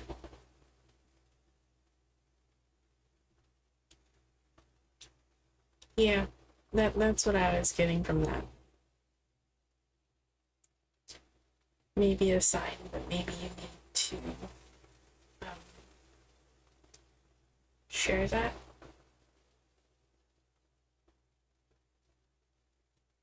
Share the music that you've been creating.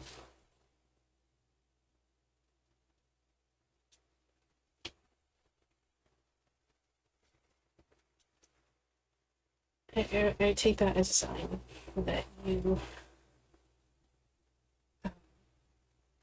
perhaps maybe need to share that with people again.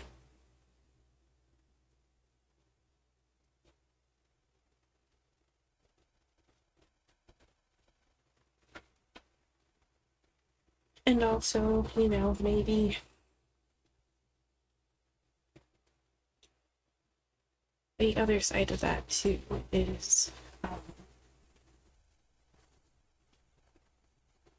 you know, finding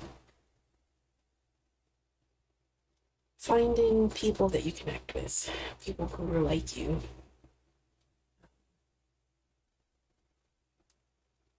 And not necessarily leading them, but at the very least, joining them and taking part.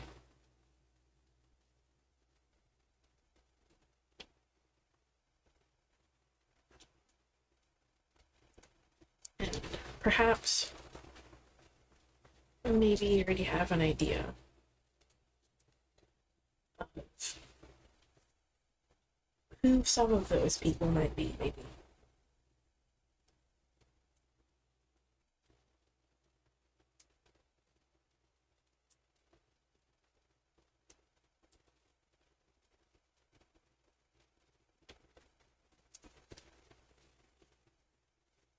We take that as a sign as maybe of maybe trying to connect with them a bit more as well. So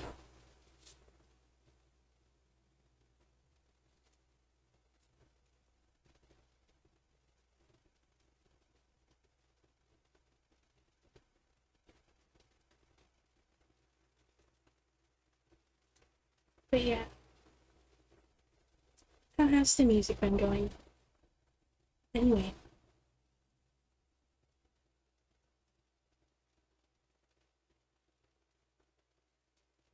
You know, the last time you were here, you were saying that you were called to start creating again. No? Yeah, I would also take that as a sign as well that maybe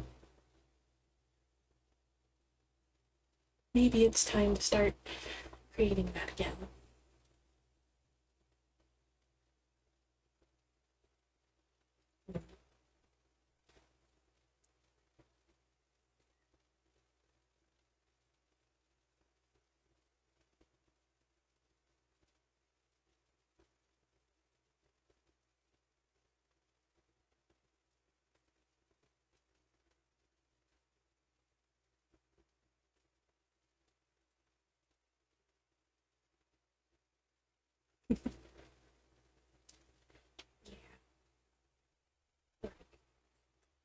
I don't I don't know what it's like to make music. I don't play any instruments.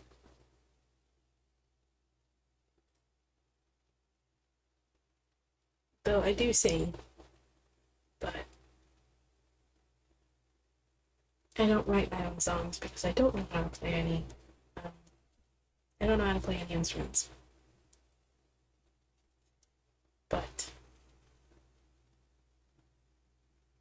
I know personally, and for a lot of people, music is something that we can deeply connect to.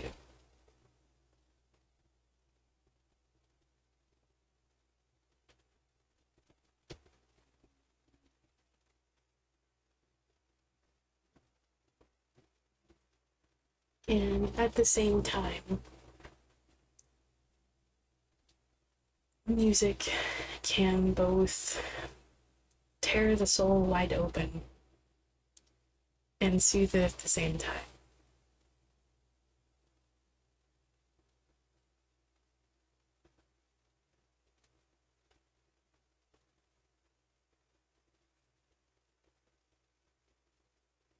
Yeah, I'm sure that would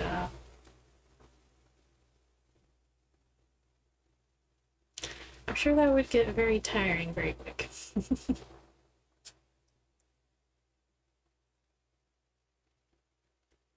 Even as an outsider, the music industry seems like something that can be very brutal at times. So,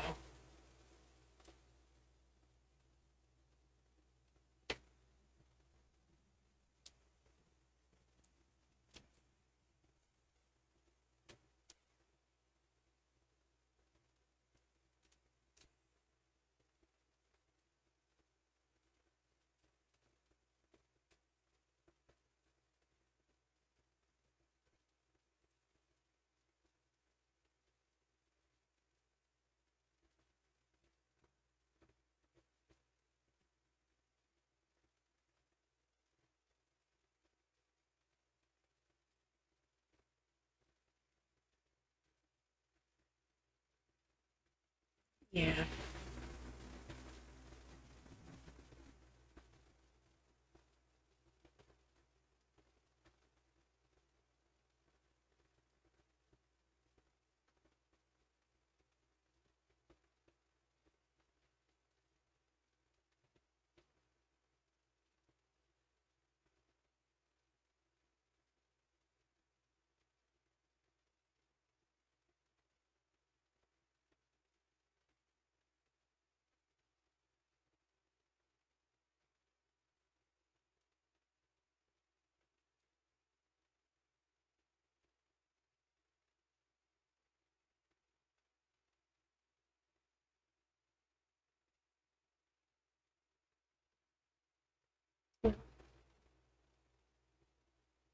I hope that is something that you're able to do and something that helps bring more peace.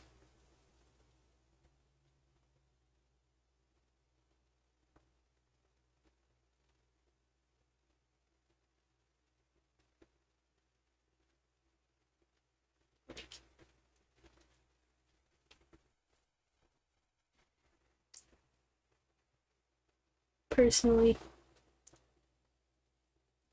that is something that I would definitely like to see and that I would definitely be very interested in if that is something that you were ever willing to share. I may not make music, but music is a huge part of my life. It is something that brought me comfort in some of my darkest times.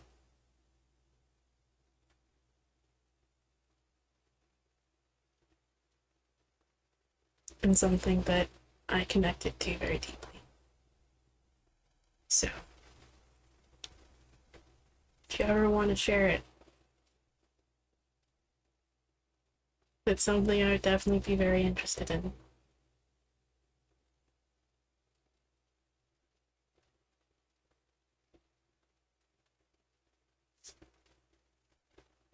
And that is definitely something that I would like to see from you.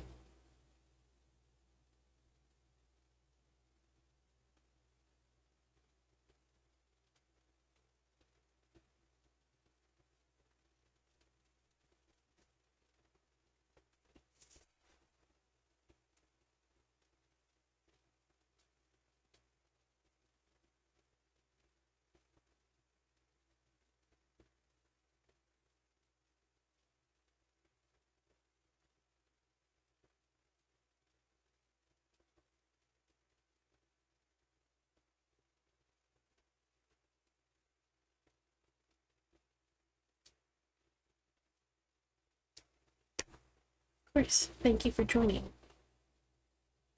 Oh, I almost forgot the book. Let's see what the book has to say for you.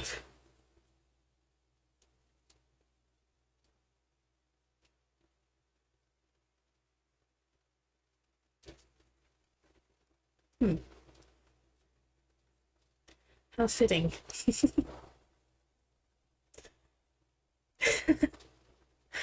It goes very well with the whole patience card, or temperance. Give it time.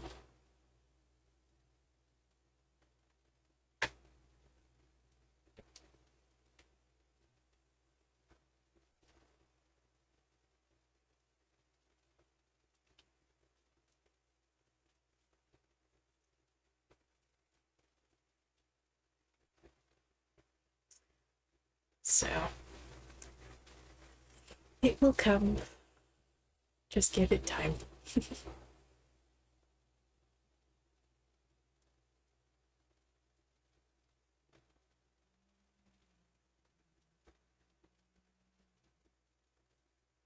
Yeah.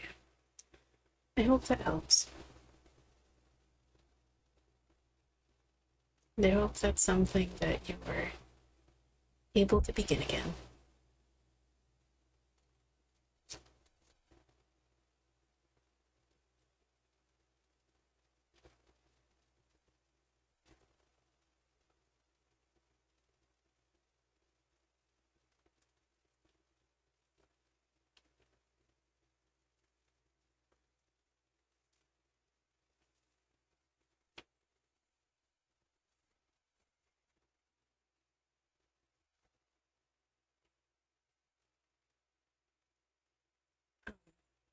From personal experience, by the way,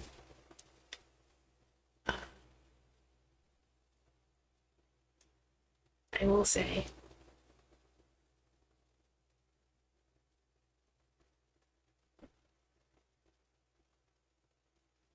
this card will lead you in the right direction.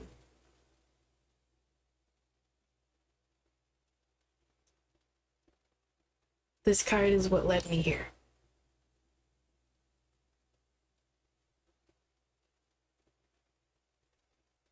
It started showing up sometime late November, early December.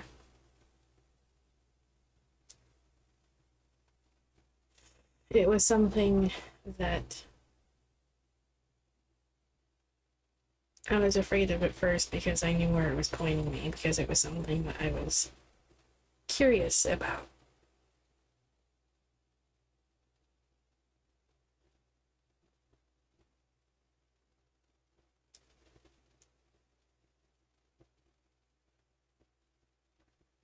It took me a few months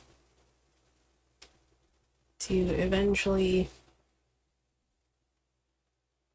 tell my fears to fuck off.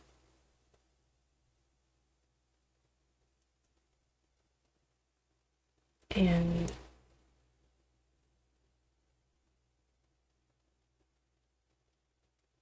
put in the work to actually setting this up.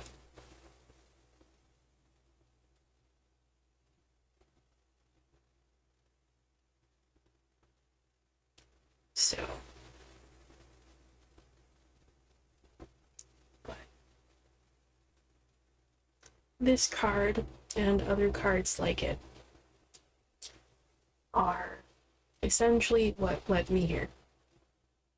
Because they told me I had something to share. And that I had unique experiences, I guess, to share.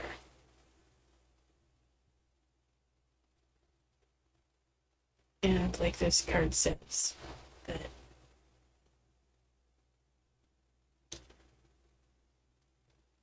that's something that other people could connect to. It was something I expected to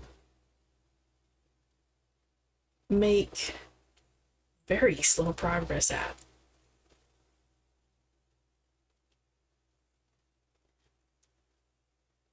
But I was proven wrong. I've only been doing this for a month.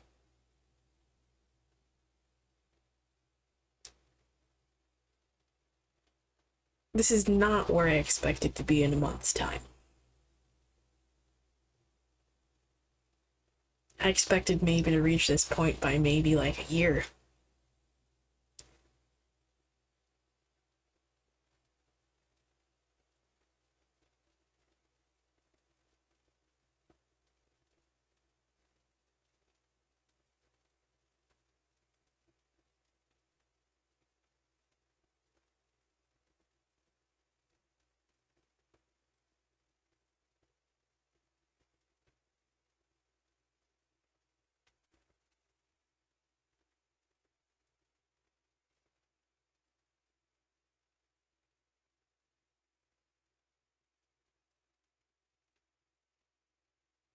And there have been some very interesting moments so far.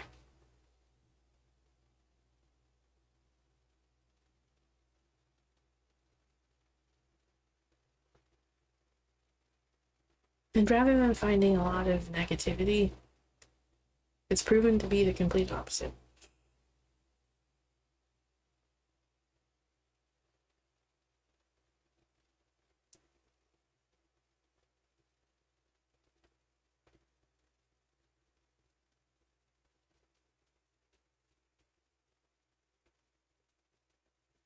And, like, I'll be honest, some days it's definitely a bit of a struggle to actually work up the energy and motivation to actually set things up to stream.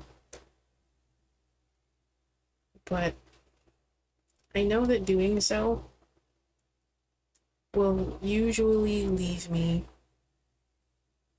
feeling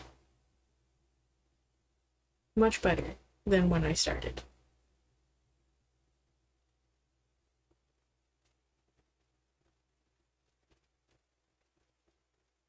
Which is why I do my best not to listen to that voice that tells me not to.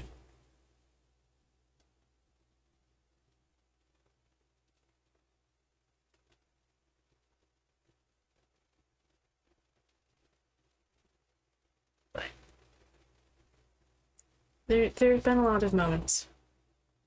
A lot of very interesting moments already so far. And a lot of meaningful moments.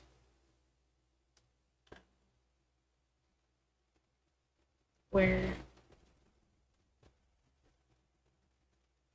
I actually feel like I've had some sort of impact on people.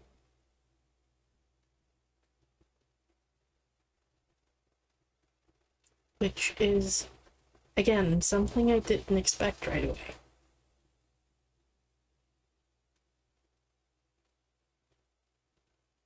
It eventually got to a point where this card and a couple others are the only cards that started showing up for me.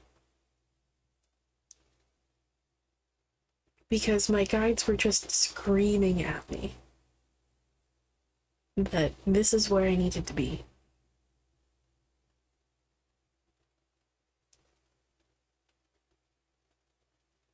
And I'm beginning to believe that.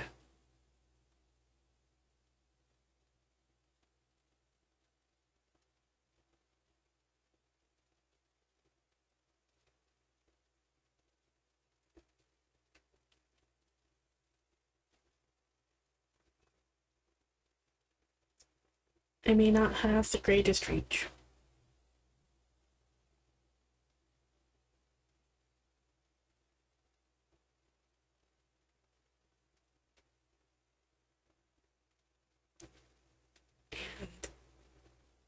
I may not have the greatest reach. I don't expect to ever have that reach, so like if it happens, it happens. But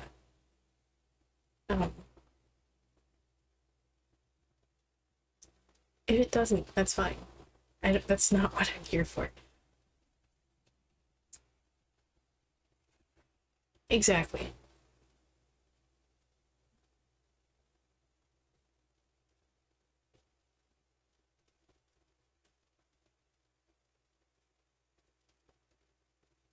I'll reach those who need it.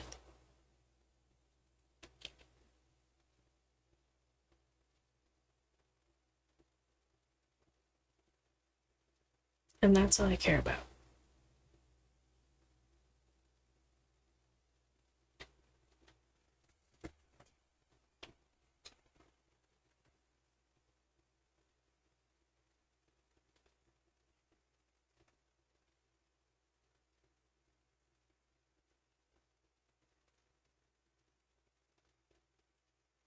And, like,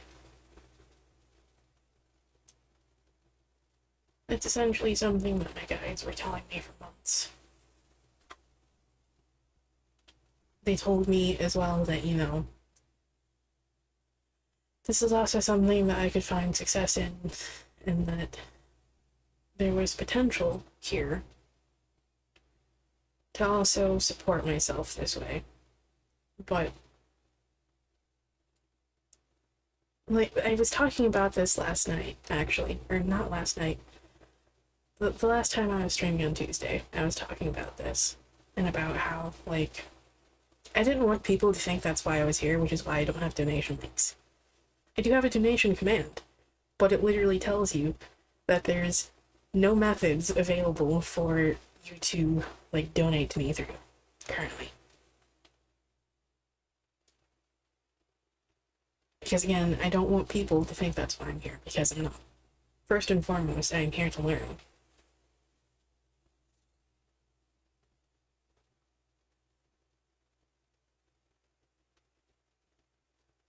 And along with that, I'm also here to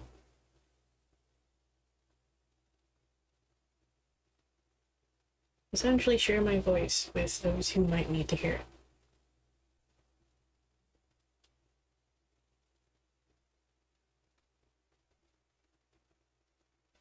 And as I was talking about last night, or the last time I was streaming, jeez,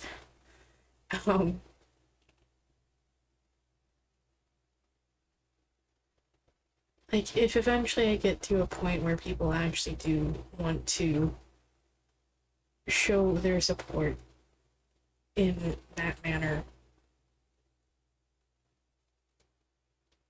it's fine. But that's not why I'm here.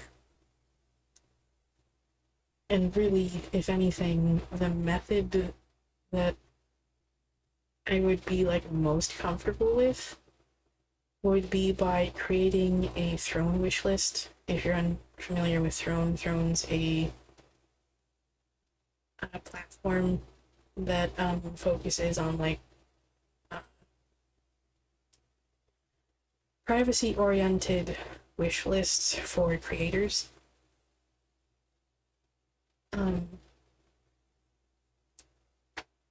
it allows people to like buy you um help buy you things that you might want or need to further whatever it is, you know, that you're doing. Um, Without the need for, you know, like P.O. boxes or giving people your address.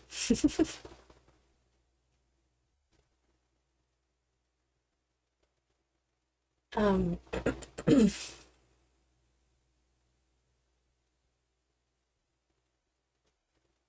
only method that I would be comfortable with would be to create a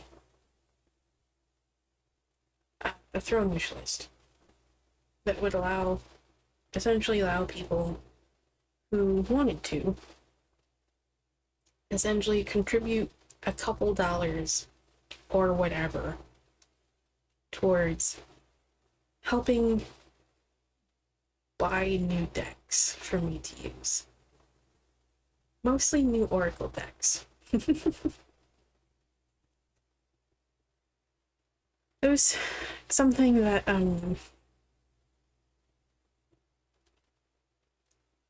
was brought up by like someone in chat the last time I was streaming, and they were trying to be, you know, encouraging and stuff, and telling me that's something that I should start putting together. And so I did listen to that, and I did start putting one together. There's not a whole lot on it right now, but I don't want to put a whole lot on it. So.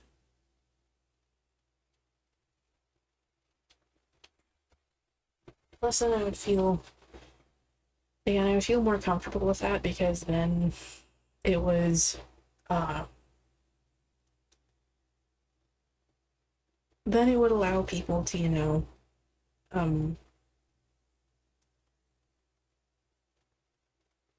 essentially help pay for things that they would get access to, in a way, through my use of them on stream.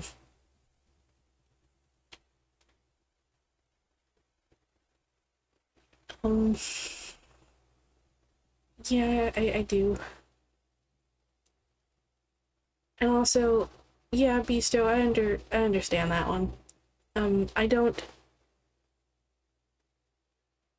I don't um do like certain readings because they're like more in depth. Like I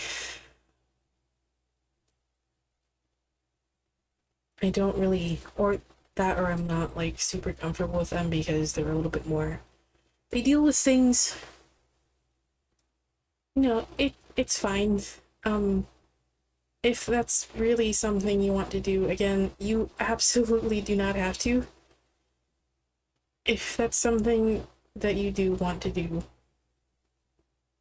that's something I'll go grab here in a second. It's something I still need to add to my links on my profile eventually. Just kind of been debating with myself on if I want to do that or not yet. Accepting my mod here will be able to tell you that from first-hand experience. I struggle a lot with accepting gifts and help from other people. That is like one of my biggest issues.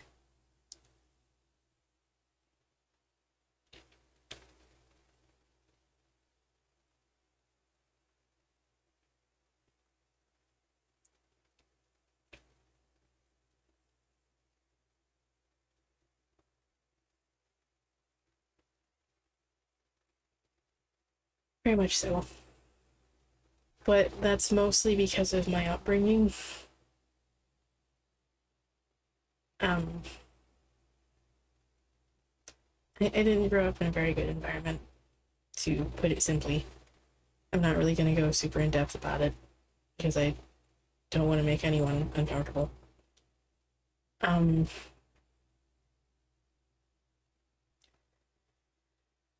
yeah.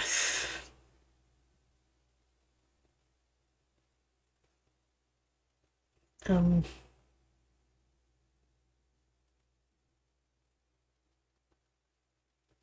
Gifts weren't something, particularly for me, that were prioritized like super um, heavily.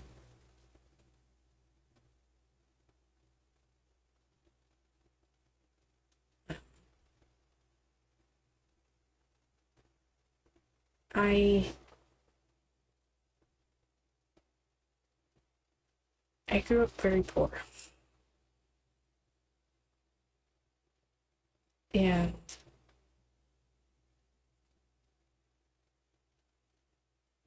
past like my early childhood,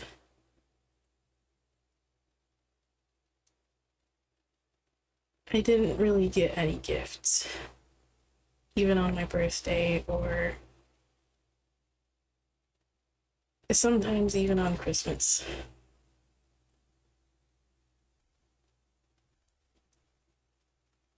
To to explain where like some of that comes from without like going super in depth about it again because I don't want to make anyone uncomfortable. Um, the biggest part of that was my birthday. Um, my birthday was often overlooked because I was not the favored child.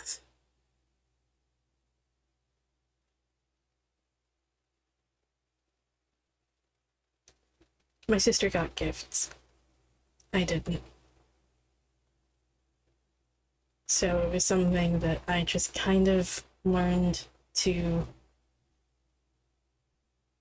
accept was something that I didn't really deserve. And I know that's not true.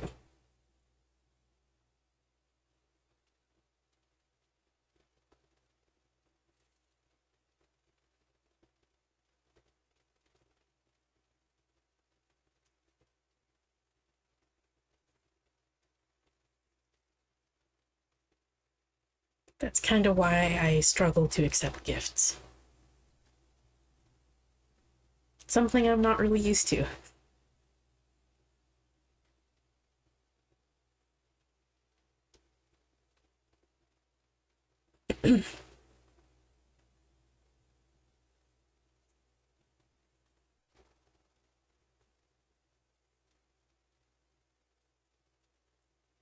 But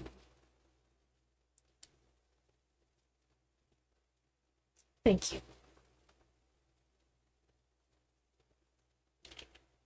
But right. As I was saying before that though, about an earlier message of yours, Beasto. Yeah, like I don't like I get that. Um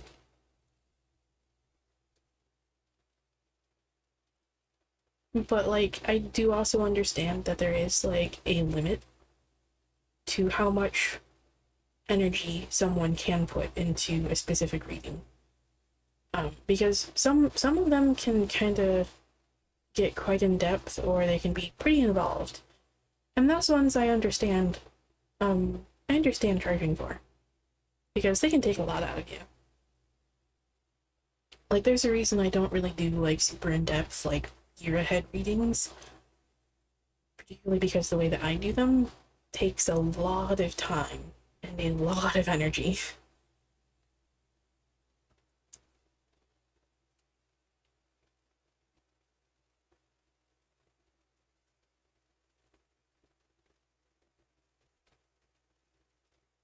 And like, if I were ever to offer those on stream, it's something that I would likely probably charge like a couple dollars for because those can take a lot of energy. and a lot of time.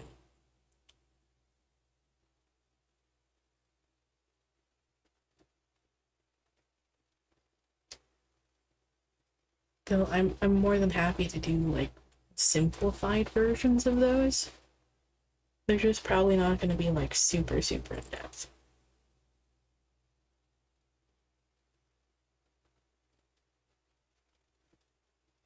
And I have done like simplified versions of those a few times,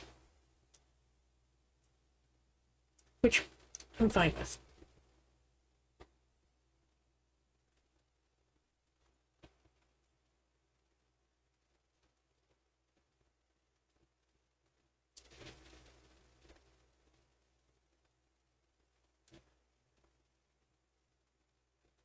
But yeah, like everyone does things their own way.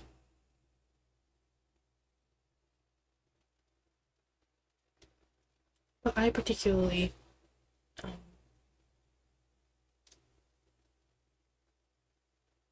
that's particularly something that I'm not really comfortable with. Um,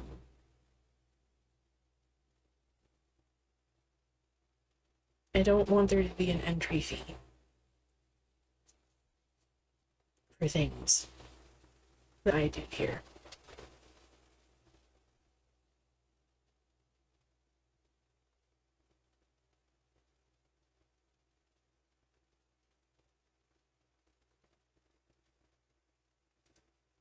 Like, I feel like the only time that I'd ever charge anything, like I said, would be for like the more in-depth readings.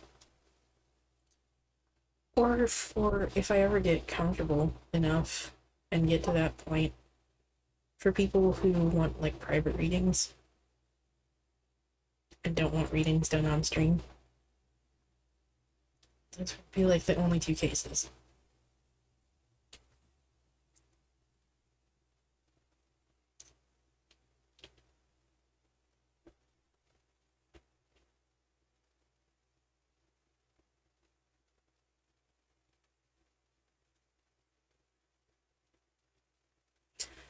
I have not. That was actually something someone asked about last stream. Um, Something I'm not really certain that, you know, like people would be interested in. But I know it would probably be like the best method for people to get like notifications for when I'm going live, because I know Twitch notifications are still kind of pretty reliable. They're pretty unreliable, rather. um, just turns them off randomly, or doesn't even give them to you when they're on. Twitch notifications are still kind of unreliable. Lately. So, that or they just show up really late. So, I'm currently like posting like going live notifications on like Twitter and stuff. For those who want notifications, that's really all I post there, because I'm not a big social media person.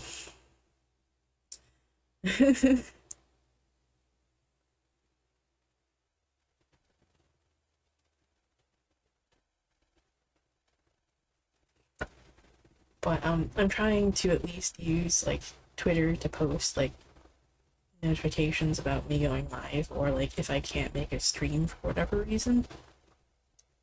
So people have that option, because notifications aren't fucking reliable. But I know not everyone wants to use Twitter or use social media. And Twitter especially, I understand, because holy fuck.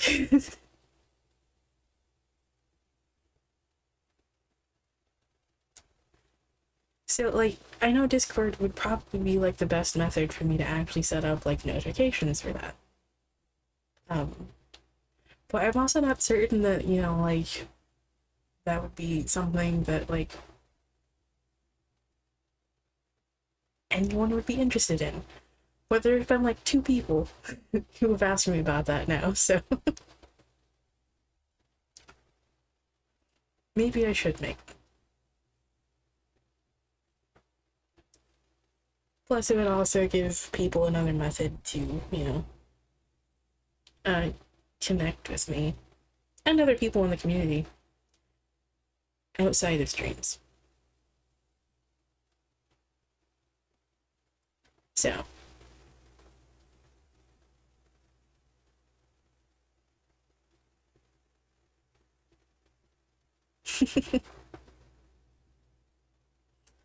okay.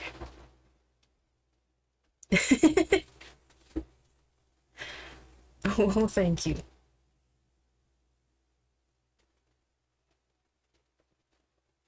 But,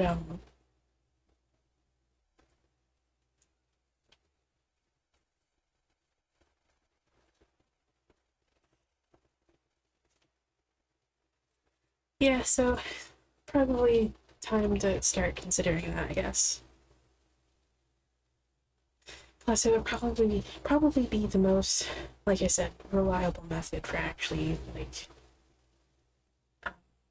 setting up notifications too for when I go live, without having to have like a Twitter account or a Mastodon account.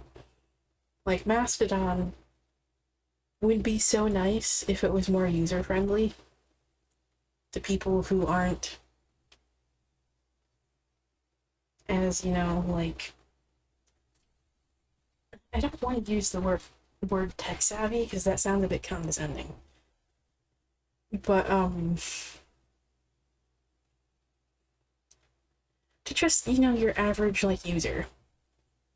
Not everyone is going to have the knowledge necessary to actually know how to use Mastodon. It's not really very user friendly. I like it because it's privacy focused, and as someone who, was studying to go into cybersecurity, that's something that I prioritize very heavily, which is also why I tend not to use social media.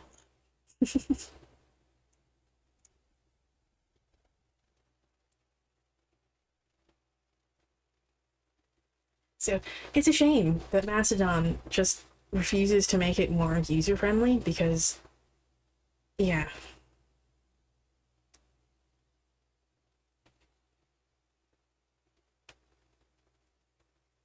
Then there is the people who are just like super gatekeepy about it. Like, if you don't know how to use it, you don't deserve to be here. How about you fuck off?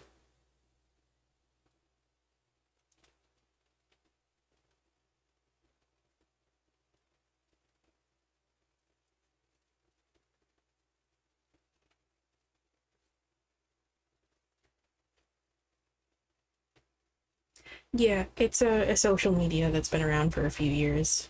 Um, it was something that a lot of people started moving to when Twitter started going down the shitter after Elon bought it.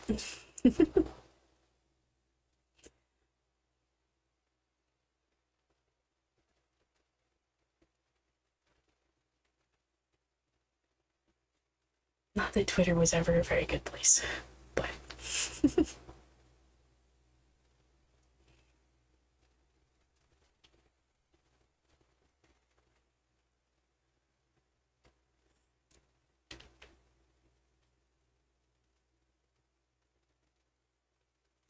but yeah, I'll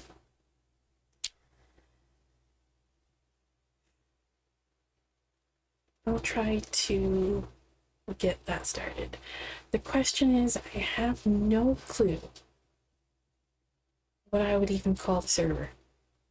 So if anyone has suggestions about what I should name a Discord server that I create,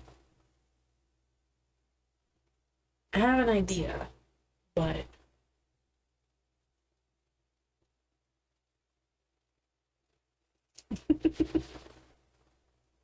hello, Bree. I hope you're doing well.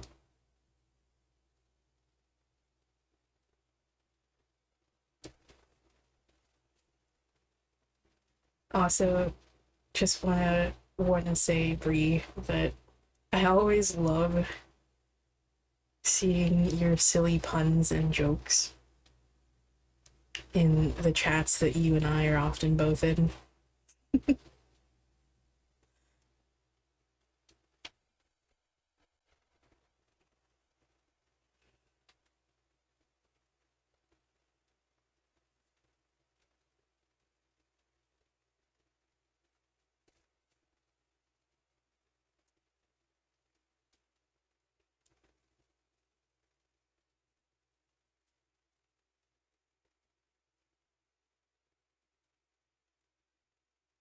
Like,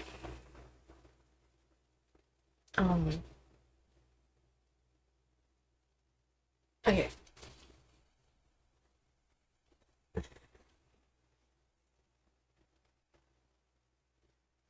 Before I do this, I just want to double check something really quick.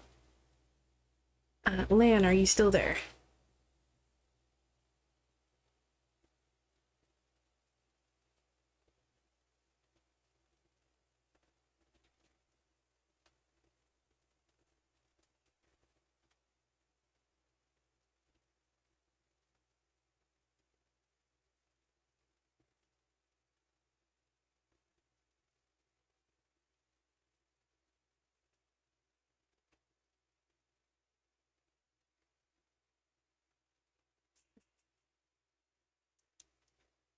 I guess he went to go do something.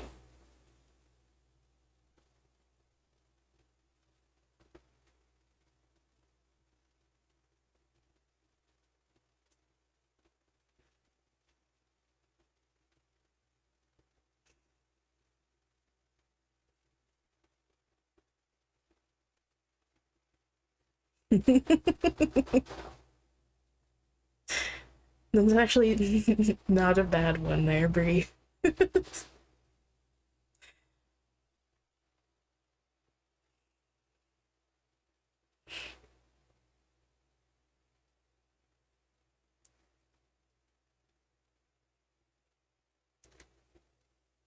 That's actually kind of funny.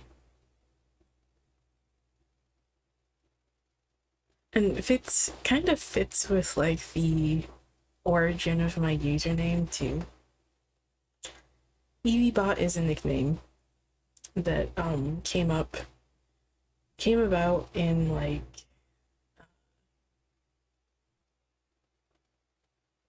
like my early days of playing Team Fortress 2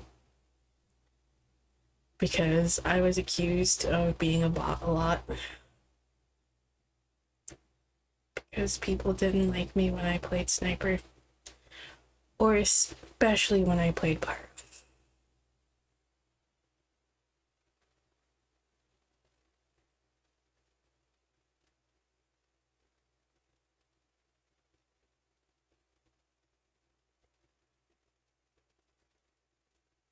Back before they nerfed it, I used to play Pyro a lot. I used to use the mailbox and set people on fire and whack them in the face with the mailbox. They didn't like me.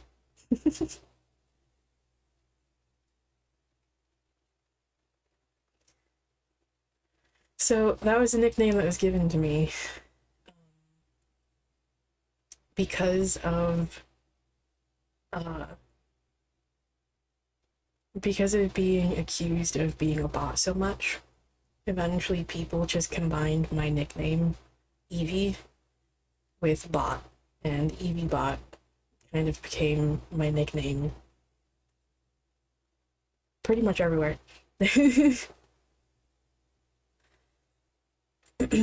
So,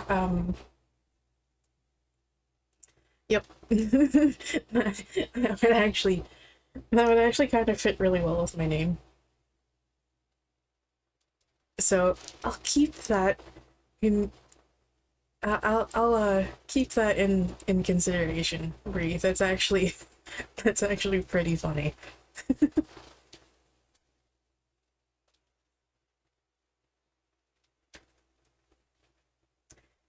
because alongside that, along with the nickname EVBot, I was also accused of, well, jokingly, by the people who called me EVBot.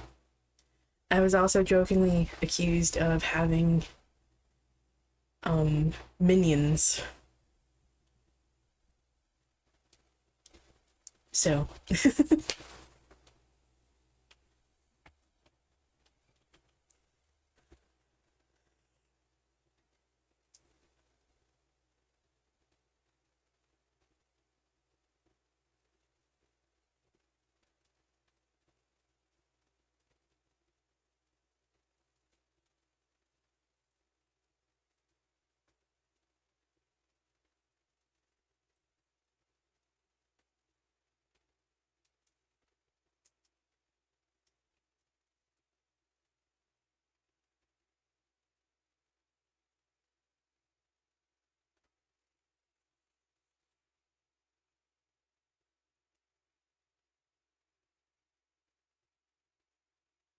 but yeah.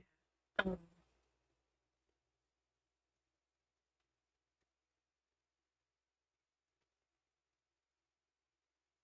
I did have another name in mind that I have been kind of operating under in like a couple other places. Mm. Uh,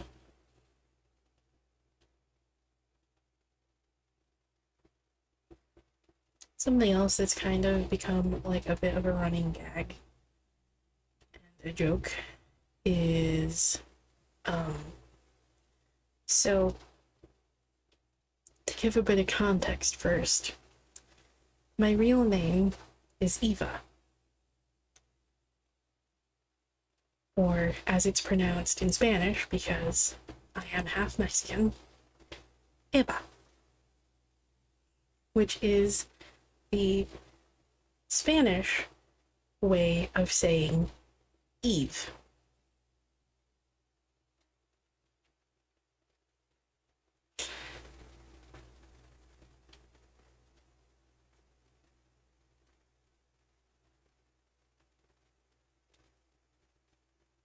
I do have a server, a Discord server that I share with friends that I run that's called Eden. So,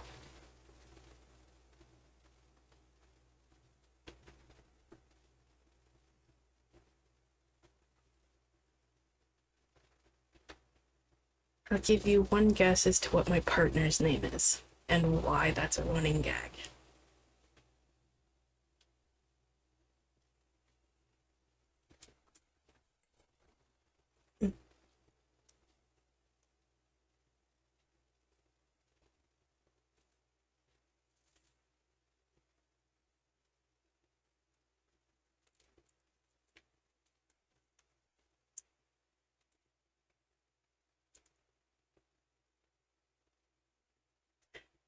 You would be correct, be still.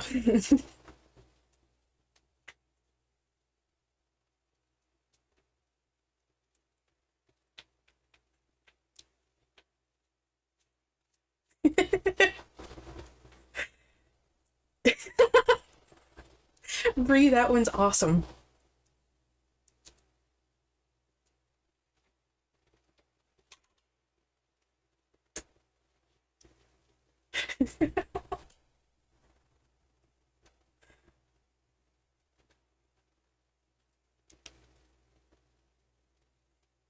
I might. That one might actually be a better name. The other one is good, but that one might be a better name.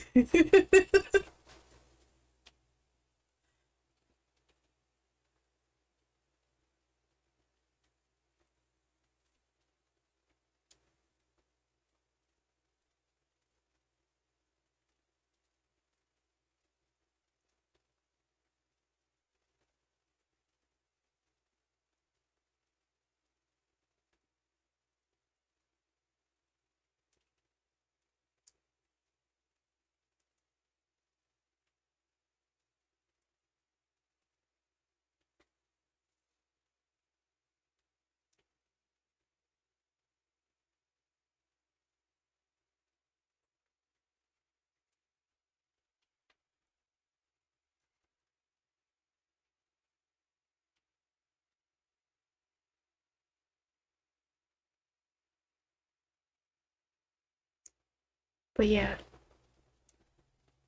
I actually think I might have to use that one, Bree. That one's actually really good. It's really funny.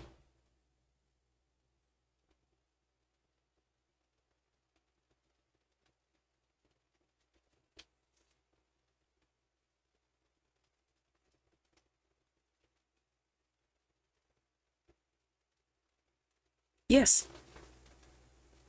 it is.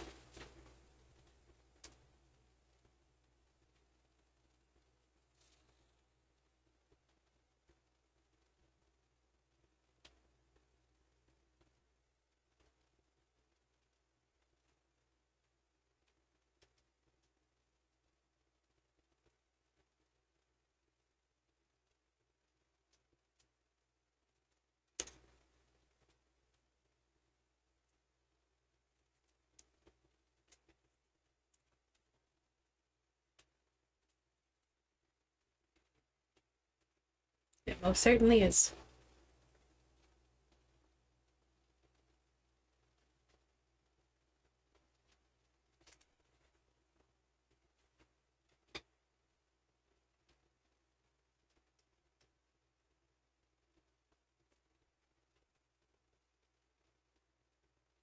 It's come out a few times today, actually. Really going with that whole it's time to take action energy that's been coming up a lot lately. It's just like, hey, it's time to get going.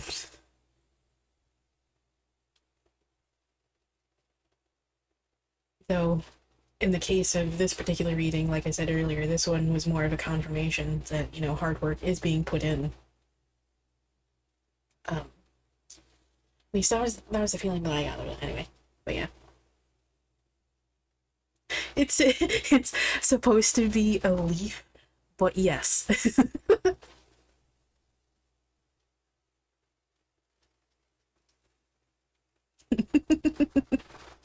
That is a leaf. But yes, especially if you flip it upside down, it looks kind of even more like that. So, yep.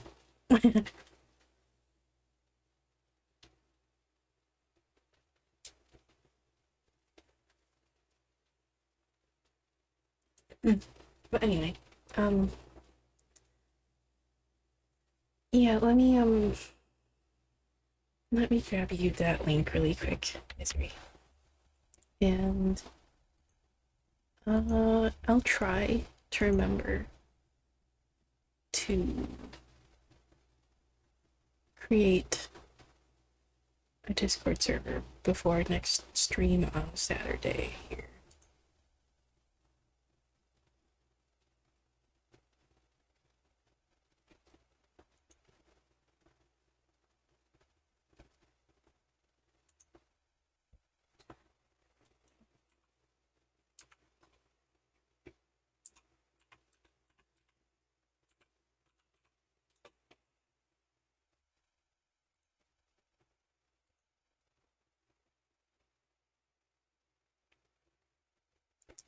Darn it,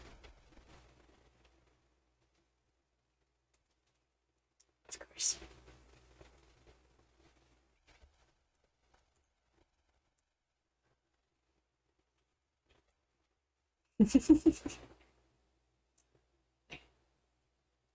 Sorry, this is probably going to disturb the camera a little bit.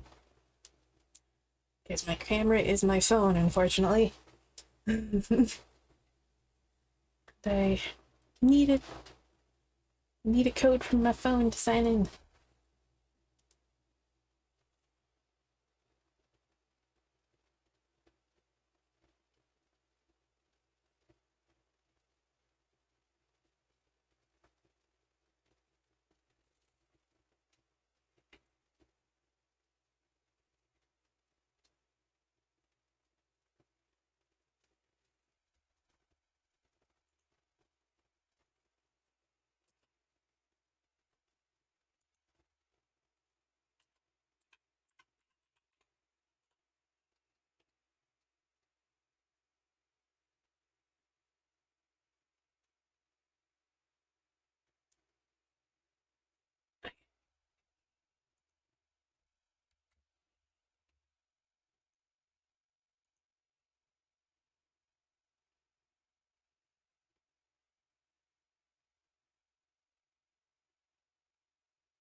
Oh yeah, it annoys me as well.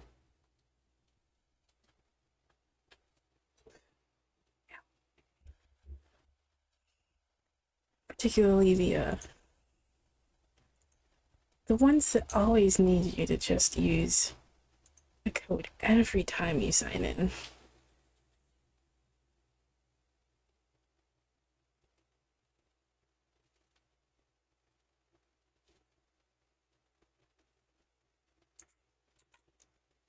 But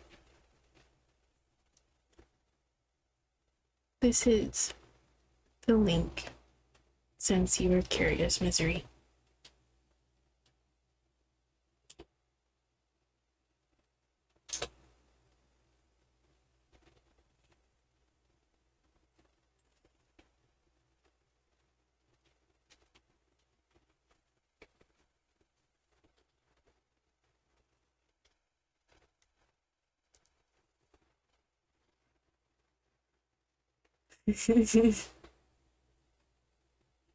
Yes, that is why I like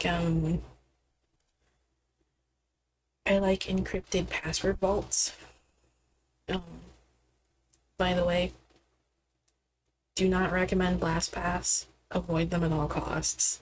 They're trash. If you want a good password vault that doesn't charge you up the ass for features that should be default, Bitwarden is a great password vault.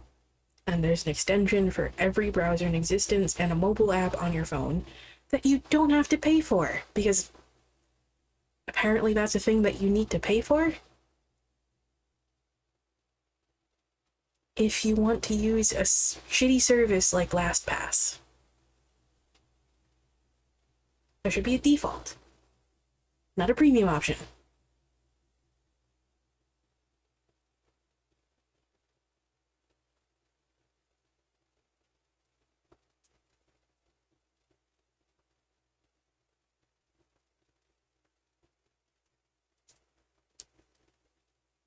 And there's a password generator built into that that can help you generate secure passwords for literally any site that you use.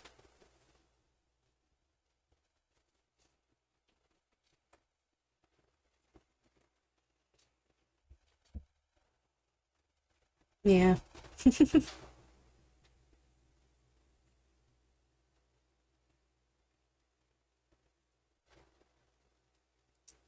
That also reminds me, I didn't set up notifications for that hookup. That's actually something that I'm going to have to do. Shoot.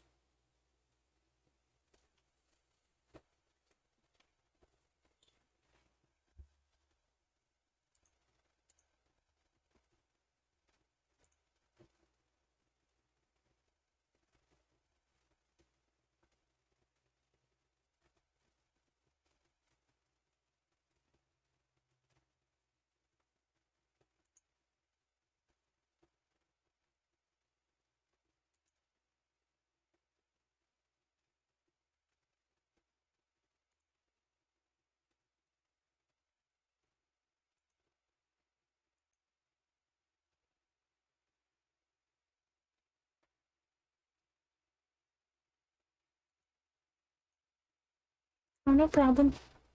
You're fine.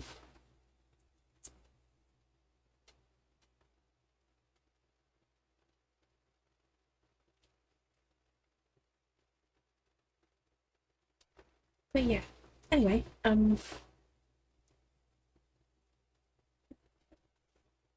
went off on like too many tangents there. Um, should probably issue a last call for anyone who might want to join the queue here.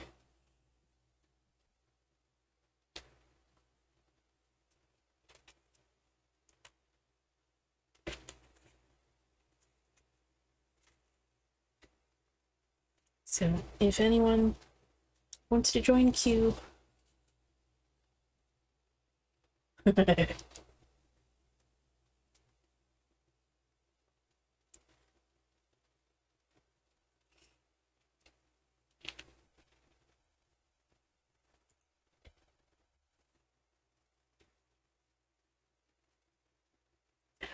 My leg is starting to cramp.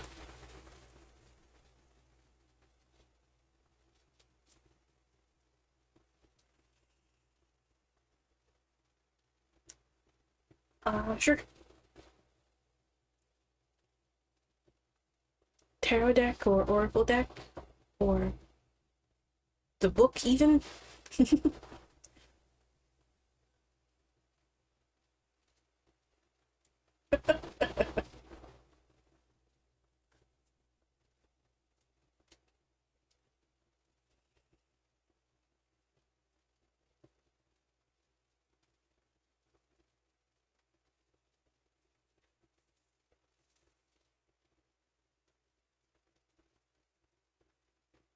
Or like even all three if you want to.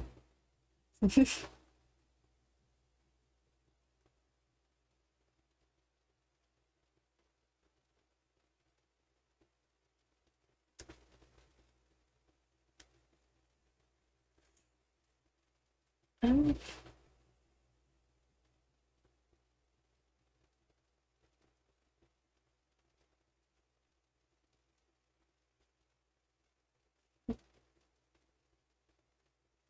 okay, so let's ask it this way. Let's ask it what might happen if you move to the city that you've been thinking about.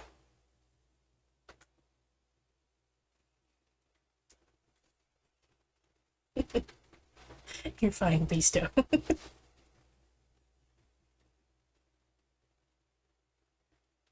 You make the chat entertaining, so.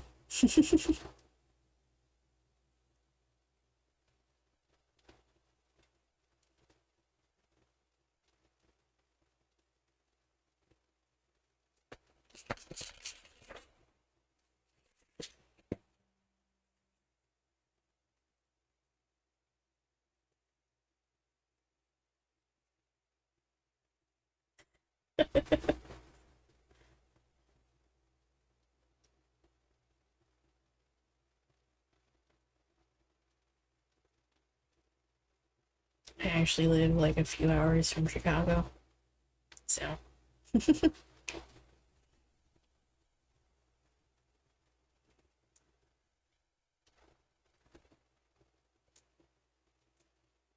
Okay, so what might happen if misery moves to the city?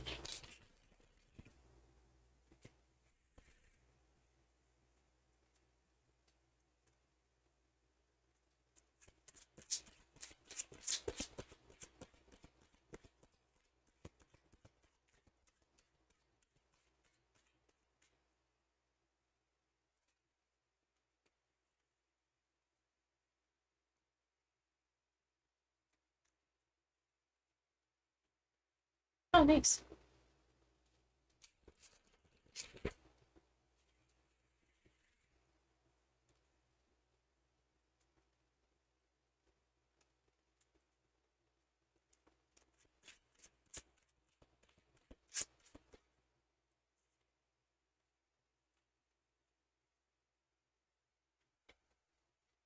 Okay.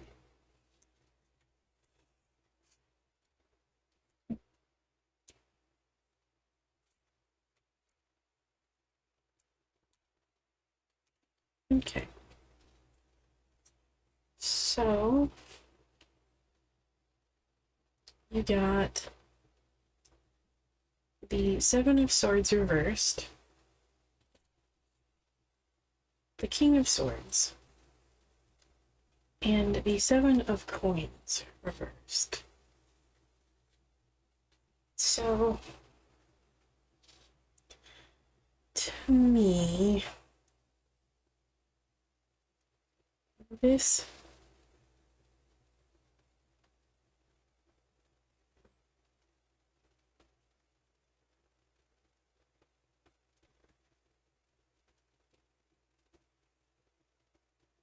this is saying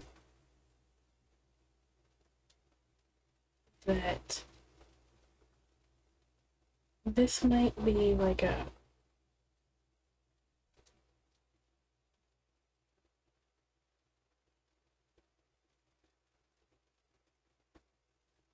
Yeah.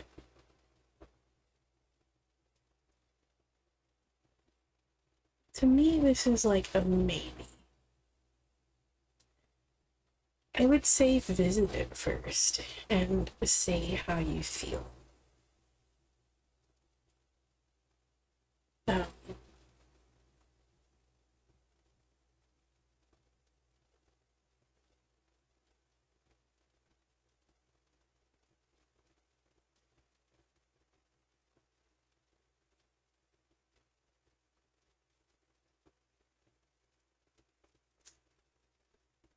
um,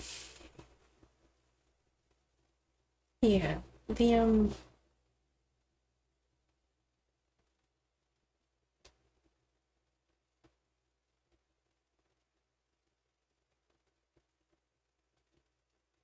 7 of Coins is kind of pointing towards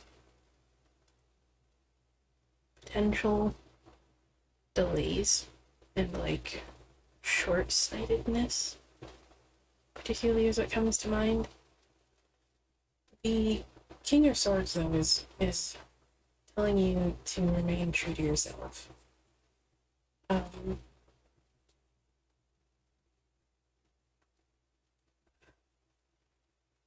let's see.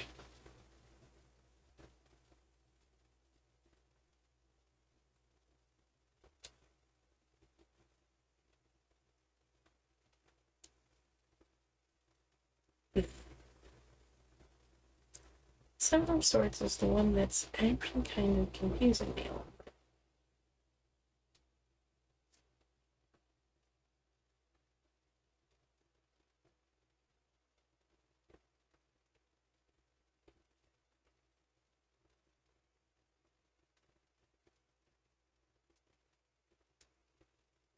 So, essentially, like I said, what this is saying to me is this is a maybe. Maybe it's something that you should check out first and see about how you feel about it by visiting it. If it's something that you visit and calls to you, then I would say do that.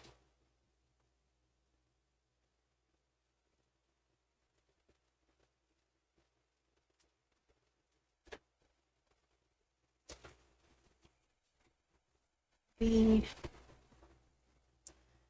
particularly what I'm getting the most out of this is maybe just wait.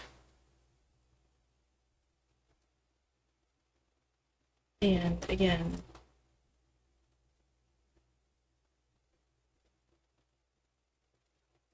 maybe just take a visit there first and see how you feel about it. And if it calls to you, then yeah. But,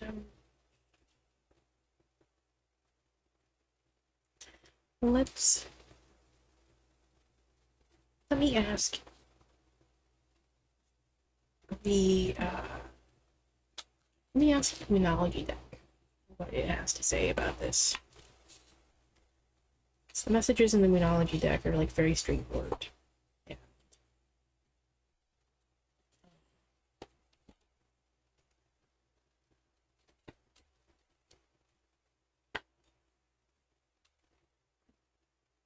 Can be very practical. So what insight do you have here?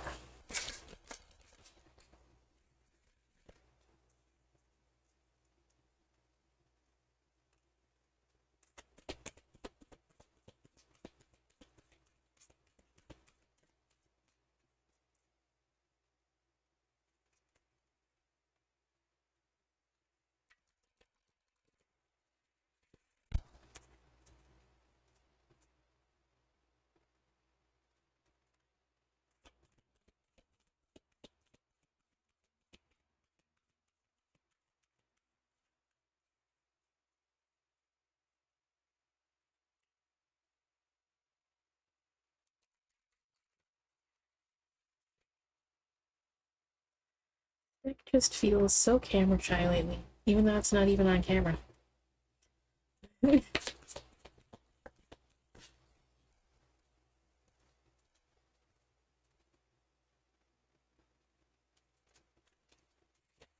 Goodness. I don't think it like that.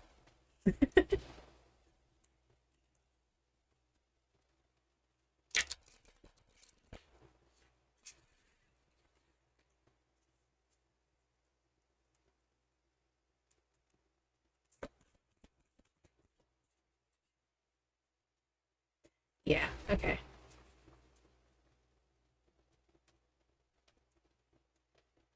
This goes in line with the whole stay true to yourself thing that I got from the King of Swords. Fixed moon, hold your vision. Which again tells me maybe wait on that a little bit. And again, just visit it and see how you feel about it.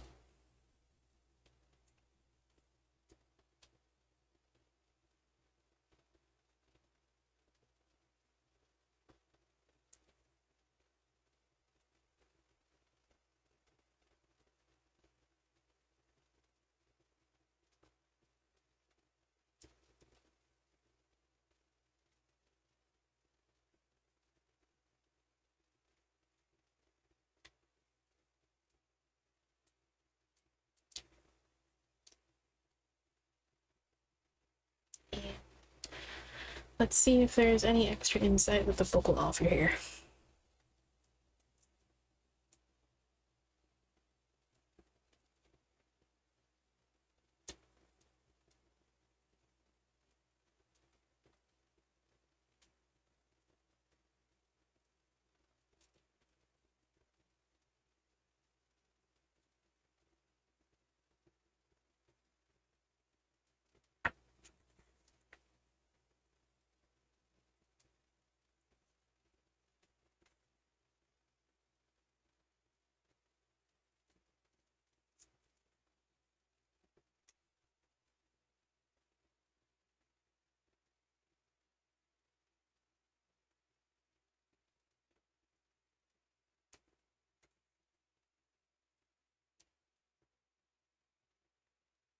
Okay.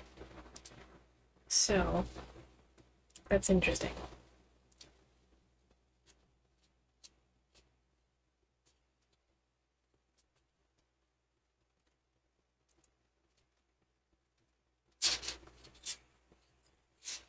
I gotta find the other one first, but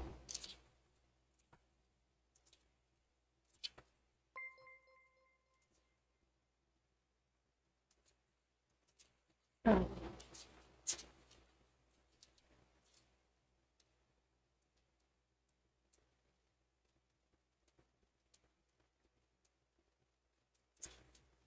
Okay. So the first one that came up here was blessings incoming.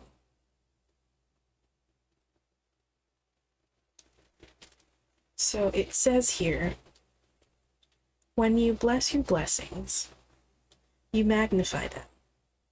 Use the power of your blessings to call in more.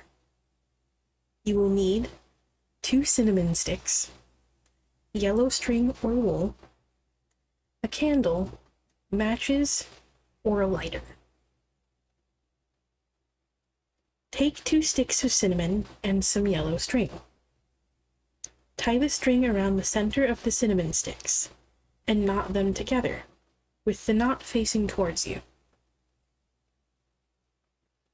Tie 9 knots in total, and with each knot, count one of your blessings. Know that one of the cinnamon sticks stands for the blessings you already have, and the other one represents all that you are calling in. Once the knots have been tied, burn the cinnamon sticks at both ends and speak your wishes to the smoke. That was the first one I flipped open to. And then the second one I flipped open to was this. More blessings equals, or more gratitude equals more blessings.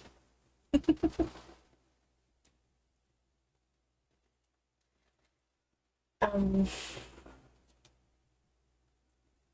to me, that is kind of saying, again, just sit with it a little bit and just hold off. And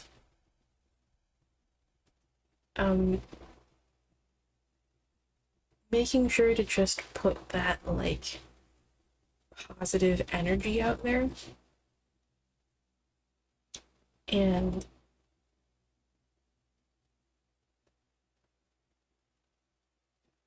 you'll get what you need.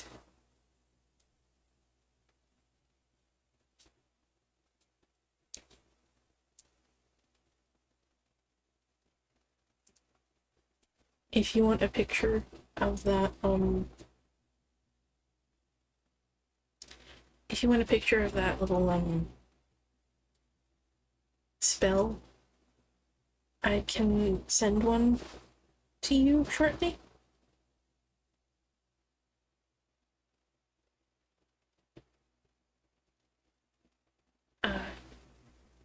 Yeah, I'll send you a DM with like a link to the image.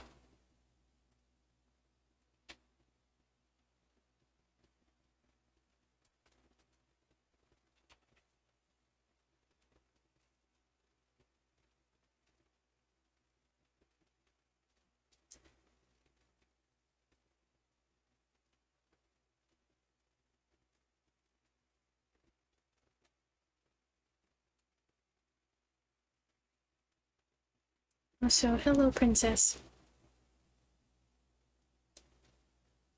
If you're still here and you would still like a reading, yes, you can join the queue.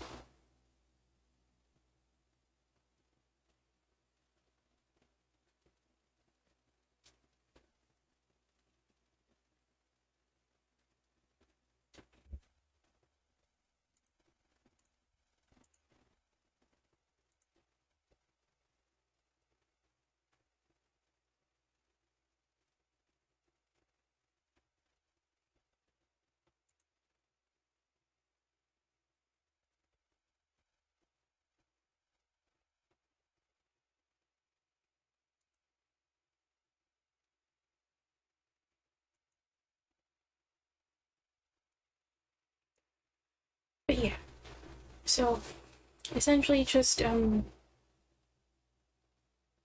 keep putting that positive energy out there, and eventually you'll get what you need.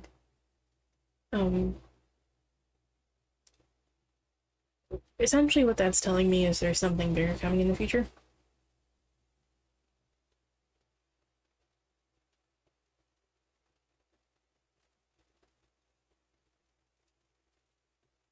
That's good.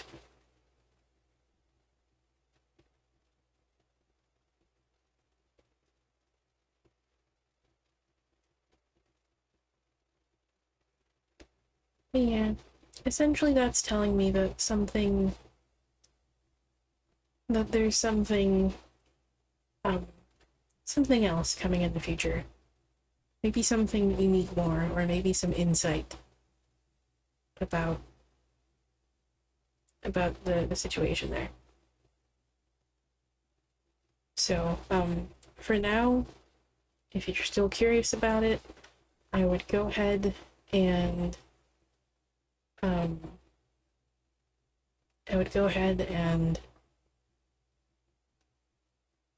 take a visit there. And just see how you feel about it.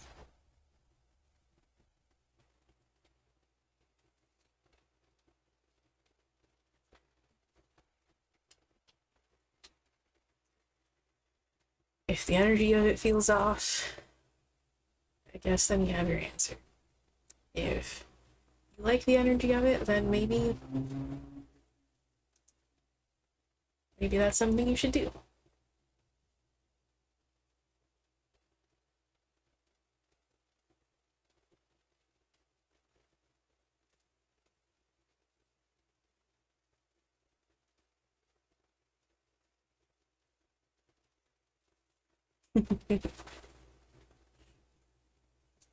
Yeah, no problem.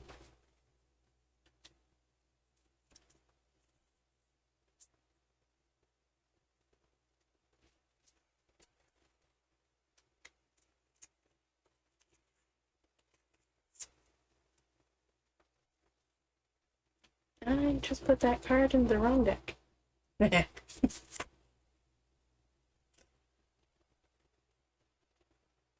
it in this one. Not that one. Okay.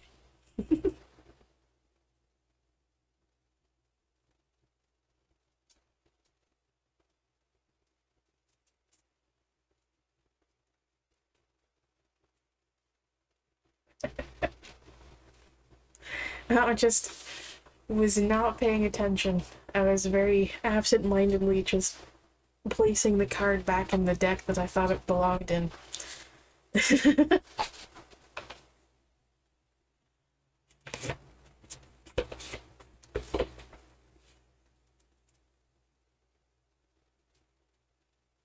Apparently, I just wanted to spend some time in there.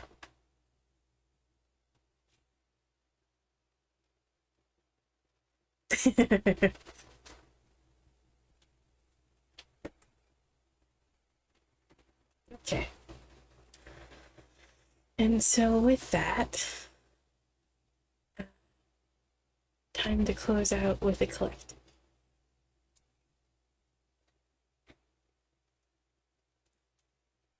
So, what message do you want to leave us off with tonight?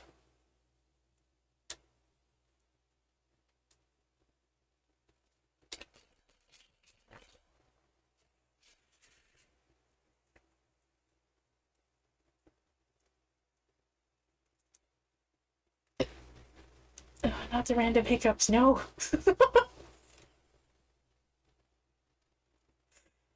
Ugh. Fuck.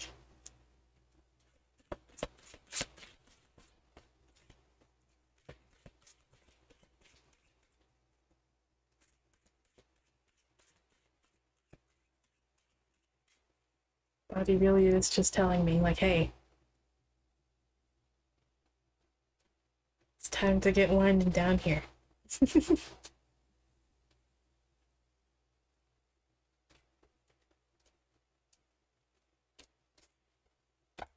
Oop, oh.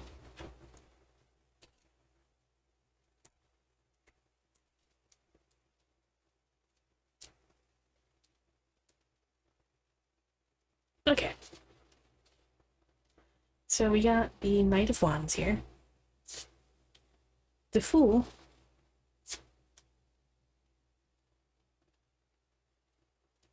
Justice. Ten of Coins. And the Seven of Swords reversed.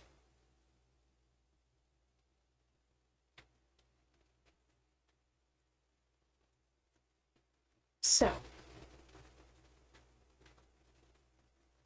the message it's leaving us off with today is to fearlessly charge forward and follow your path here. Follow your journey.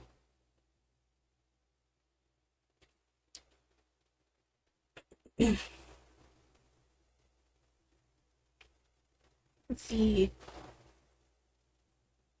balance and the success that you seek can be found along this journey. And just remember not to hold yourself back here.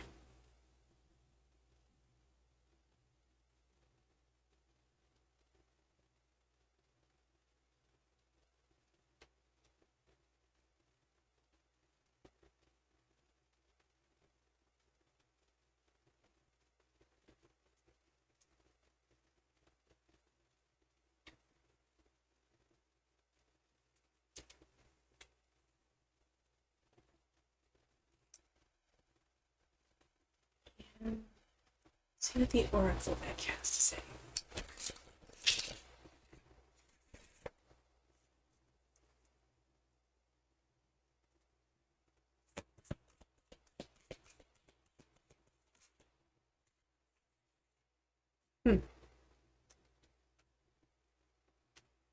Unbound. This one really, really likes popping out that card. Particularly during collectives.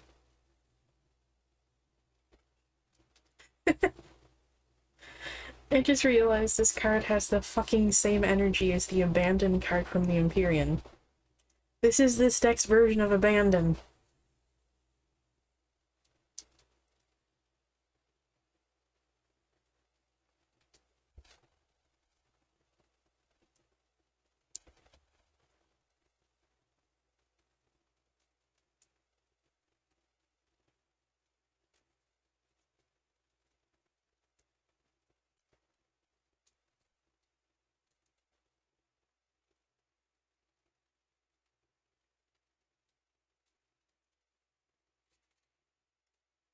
Unbound says,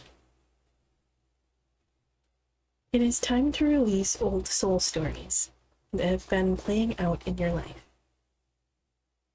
They are coming up to be healed. There has never been a safer time to clear these patterns than right now.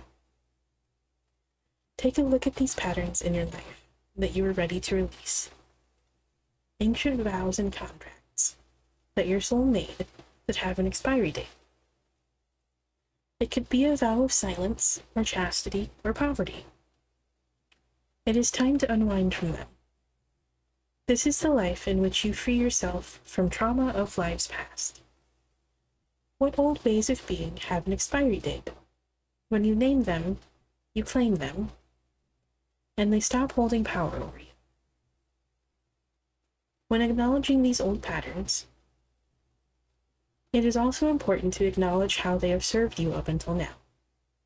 For example, a soul pattern of playing small, caused by a soul fear of being seen or sharing your voice, would have served you by keeping you safe. In order to grow, you now need to soften by receiving and calling in support. It is time to unbind from the old ways of being that are no longer sustainable.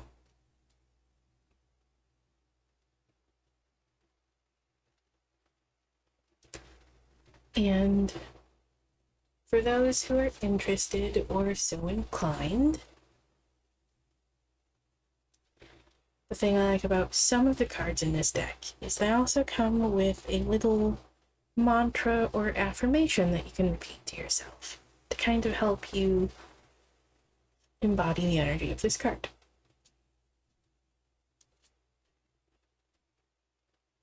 This one says, I release all old soul stories, vows, contracts, and patterns that are no longer aligned with who I came here to be in the present time. I carry the lessons, growth, and gifts, but I no longer choose to live the same story. May I be unbound, forever unbound.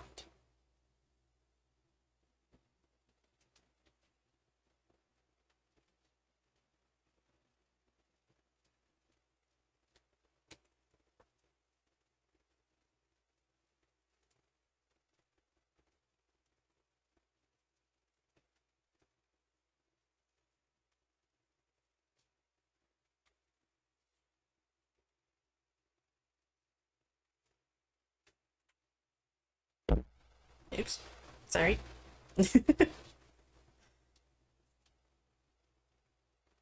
Just bumped my table with the book here. And the book immediately has a message. Stop fearing your potential.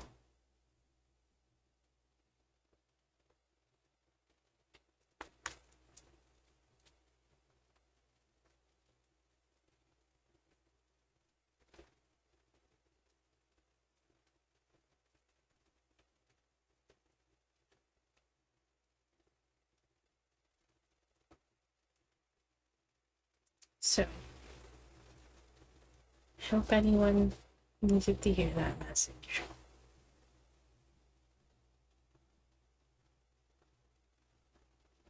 Hope it helps in some way.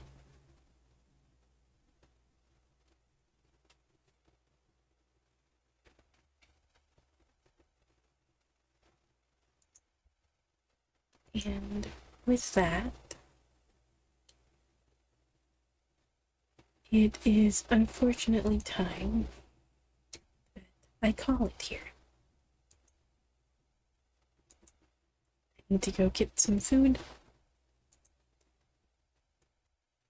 and probably go relax a little bit so that my legs stop cramping.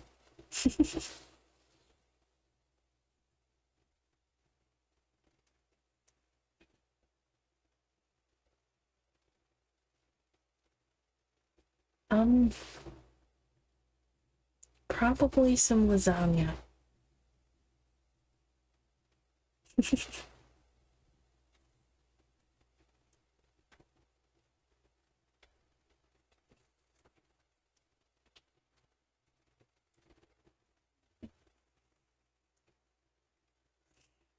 Yeah, thank you for joining.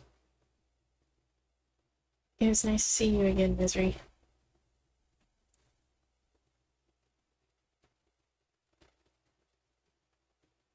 And again, I wish you the best of luck with beginning to create your music again.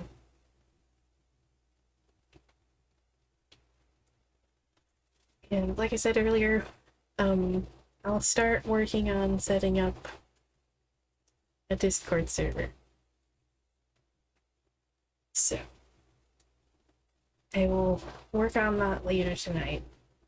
So, I'll have that ready by next time. So, if that's something you're interested in,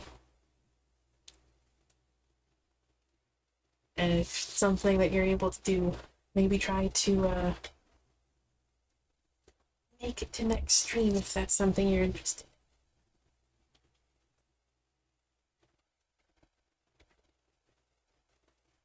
in. Yeah.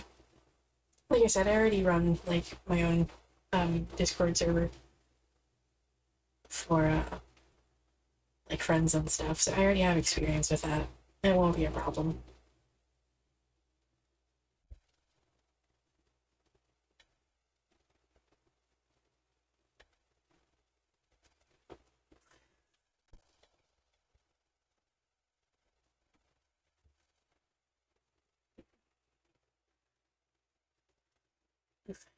The thing that I'll have to figure out though, that's not something that I'll like worry about like a whole lot quite yet. Anyway, I have to figure out like the best bot with Twitch integration so that I can have it post going live notifications for me for those who want it for that purpose.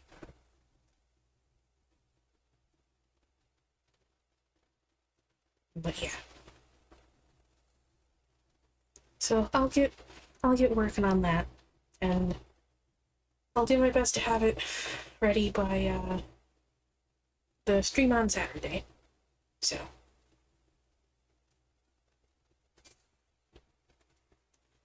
I need to start getting working on doing work for this whole thing anyway. I've been in the process of like captioning the first VOD from like my second stream because I accidentally didn't realize that I had VODs turned off, so the first stream wasn't captured. But been working on subtitling the first VOD to post it to the VOD channel that I made on YouTube for those who want to return to their old readings. And on top of that, I'm also working on setting up a thing that people can use on either Google Forms or like Google Sheets that people can like search to find their past readings with reference to the VOD and timestamp. they can go find it in. For those who want to actually return to old readings and see essentially what progress maybe they've made.